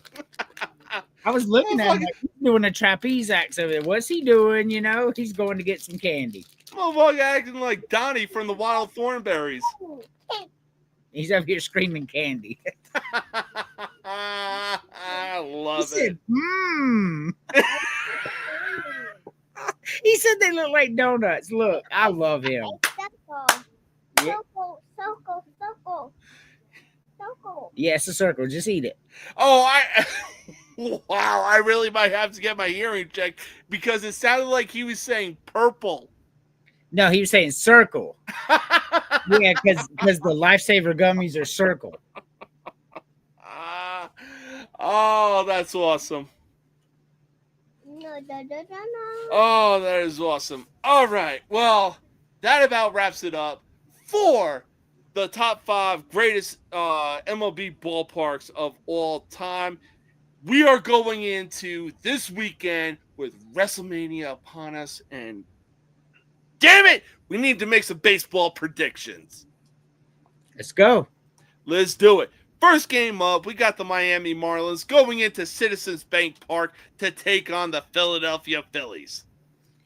So, I've been alive for a long time, and except for 1 year of my life, the good bet is to always bet against the Florida Marlins. I know they're the Miami Marlins now, but I'll always call them the Florida Marlins. Yeah. So give me Philadelphia, and I think they beat their ass.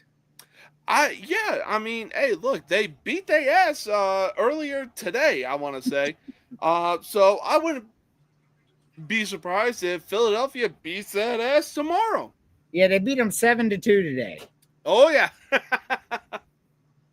Next game up, we got a battle of the AL Central as the Kansas City Royals go into the 3-1-3 to take on the Detroit Tigers.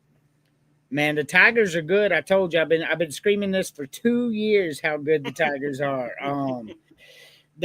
They're better than the Royals. I think the Tigers take the division this year. I think they're better than the Indians. So give me Detroit. You know what? I'll take Detroit as well. I really thought that the Kansas City Royals were going to be doing something this year, but man, the Tigers are a sleeping giant in the shadows that are just literally like, hey, give us a fucking reason to be woken up. Correct. Agreed. So, yeah, I'll take the Detroit Tigers.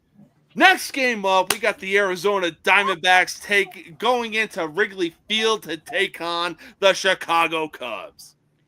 I'm gonna take the Chicago Cubs for all the reasons I outlined earlier. The 3 series they just won over division leaders in the Dodgers. Would they have 6 pitchers with a 2.0 ERA or better? Yep. 8-5 on the road. The Cubs are a good damn baseball team. Give me the Cubs. Hey, look, as much as I want to go with the Arizona Diamondbacks right now, yeah, I'm definitely going to have to take the Chicago Cubs. Man, oh man, the amount of young talent that they have on their team is absolutely fucking insanity. The Arizona Diamondbacks are good. They are. But I'm still taking the Chicago Cubs. Me too. Next game up, we got the Seattle Mariners going up north to the possible 51st state, Toronto, Canada, as the Seattle Mariners take on the Toronto Blue Jays. Blue Jays are a good team. We talked about this I think on last week's episode, we talked about how good the Blue Jays were and how I think they're going to finish second in the East. Give me the Blue Jays to win this game. I like the Mariners, but the Blue Jays are better. Oh, yeah. And, yeah, I'm definitely going to be taking the Toronto Blue Jays as well, especially after the fact that they signed Vladimir Guerrero Jr. to, 14-year, $500 million extension. Correct. And hey, that's easily a dude that you want to build around. You have the right players. You just need to bring in more of the right players. Yeah, exactly. All right. The boy just put a half-eaten lifesaver on me. Oh, My God. I know. Oh. All right, though. Next game up, we got the New York Yankees heading into their spring training stadium. Oh, yeah, that's right. That's because the roof of Tropicana Field got fucking destroyed after a hurricane went through downtown Tampa. Yeah, give me the Yankees. I'll Yeah. just leave it at that. Yeah. Short, sweet, to the point. Love it. I'm taking the Yankees as well. All right. So after that, we got the Cincinnati Reds going into Camden Yards, taking on the Baltimore Orioles. So, is there a hotter team in the National League right now than the Cincinnati Reds?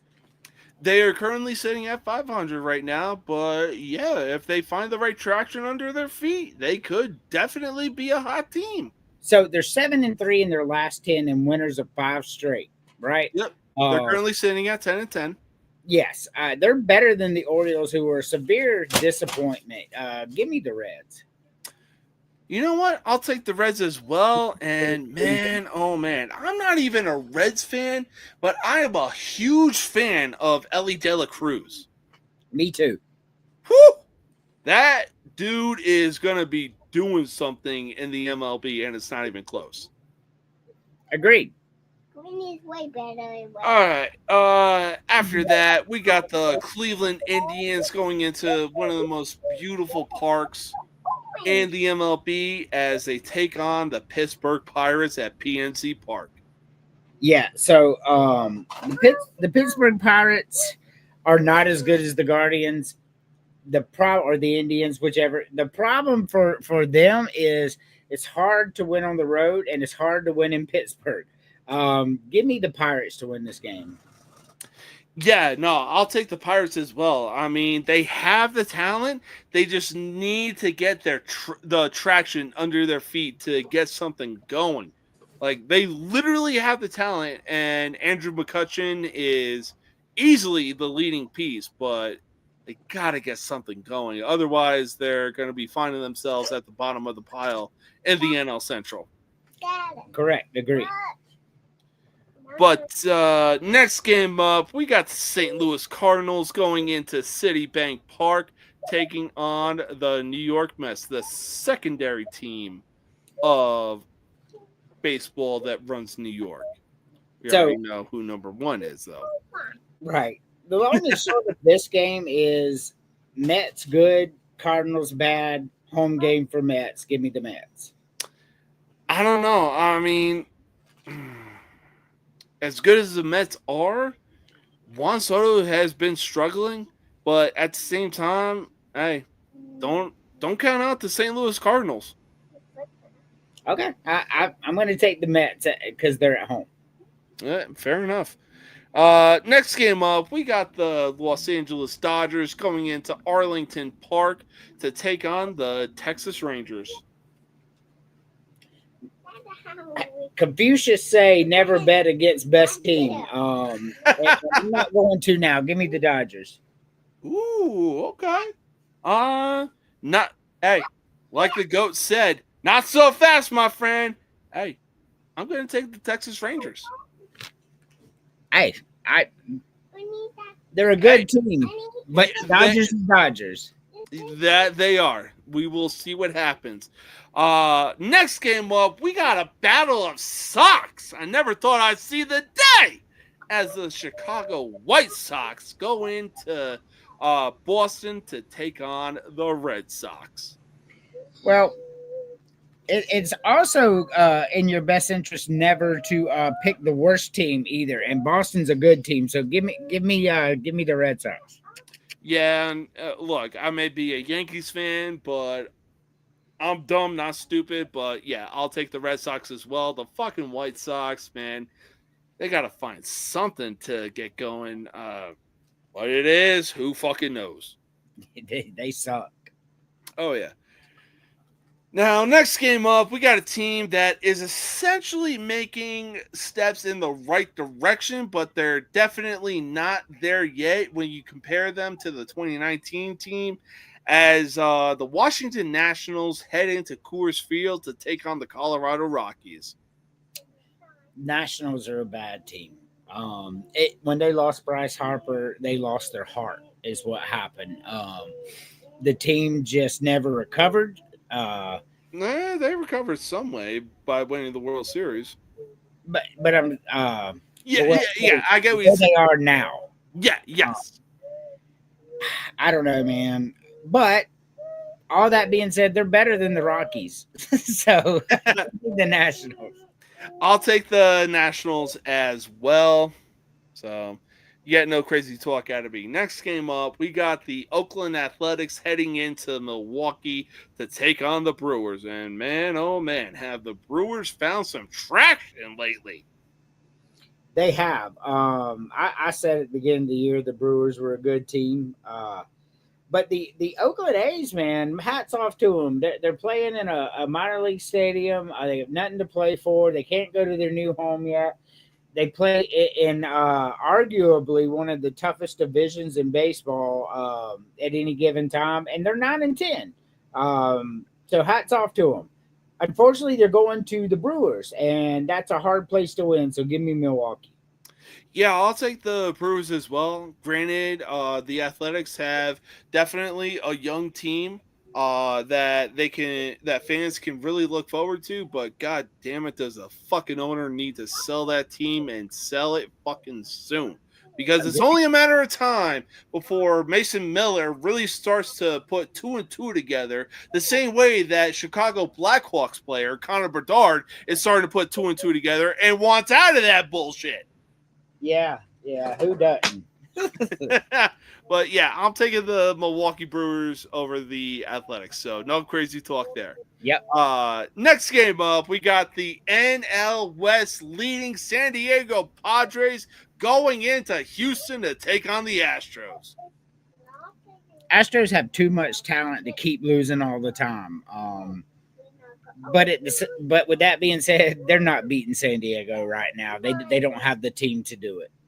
For sure. And look, I see it like this. So long as Jose Altuve remains out in left field, Astros ain't doing shit anytime soon. Yeah, they're not winning this game. No. And look, like we discussed, I mean, the way that the Padres are playing right now, when you compare them to the 1998 Padres, it's just pure insanity. Oh, yeah, they're really good. Oh, for sure. Oh, boy. But next game up, we got the Twin Cities, Minnesota Twins going into Truist Park to take on the Atlanta Braves.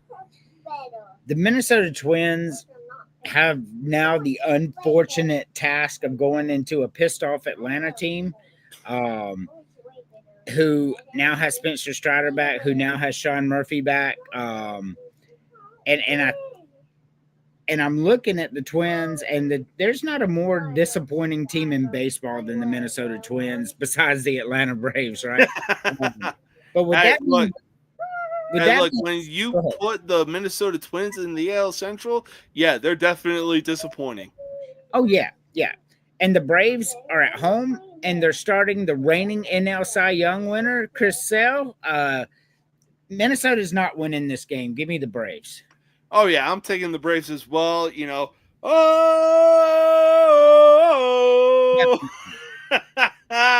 one of the most iconic traditions or things in baseball, and it's not even close. The Atlanta Braves chop. Agreed. I loved it as a kid. Oh, yeah. But yeah, I'm definitely taking the Atlanta Braves as well. I mean, like I said, you know, you put the Minnesota Twins in the AL Central and what they're doing right now. You got the Cleveland Indians doing good. Yeah. The Royals are somewhat struggling, but hey, they're still doing good. And the fucking Detroit Tigers are really I don't know what it is, but AJ Hinch found something in this team and was like, hey, we're taking the AL Central. Correct. Final game of the night, we got a battle of California, or Northern California versus Southern California, as the San Francisco Giants go into Anaheim to take on the Angels. So, Angels, they got Mike Trout. They're at home, but they have no fans. This is going to be a home game for the San Francisco Giants. I believe they'll have more fans there than the Angels will. The Giants are better than the Angels. Give me the Giants. They're too good. Oh, yeah. No, I'll take the Giants as well. Despite what their record says, they can also be a dark horse in the National League as well. Especially when you compare them to teams like the Dodgers, the Mets, the fucking Phillies, and the list goes on. And I'm still taking the Giants over the Angels any day of the week. Yep. But that is all the time that we have for tonight's episode. I want to thank you again for being able to come on to the show and being a part of it. Man, oh man, where can we find you? Every Thursday night on Villains, the podcast, Facebook page, College Sports Villains, TikTok, and X at USC Fan 981. Hell yeah, man. Hey, look, enjoy the rest of your Friday night. Have fun. Know your limits, but more importantly, have some fucking fun. Yeah, definitely. Thanks, man. Hey, always. Peace out, my man. All right. That wraps up another episode of the most uncut, unfiltered, and uncensored sports talk show you will find on social media. Now, I said this last night on College Sports Villains, the Villains podcast. Unfortunately, tonight is temporarily, quote unquote, my last episode, as the wife and I are working on moving back to Chicago. Hence the Chicago gear, all right? But, hey, it's never goodbye. Until I see y'all again, we're going to have a good time. And once we get nestled in and settled in to our new place, woo-hoo-hoo-hoo, we're going to be back. Until next time, man, oh man, you best watch out, because we are going to have some motherfucking fun with both night 1 and night 2 of WrestleMania. Man, oh man, like I said, I'm doing a live stream of WrestleMania, both night 1 and night 2, and you're not going to want to miss it. Until then, peace out.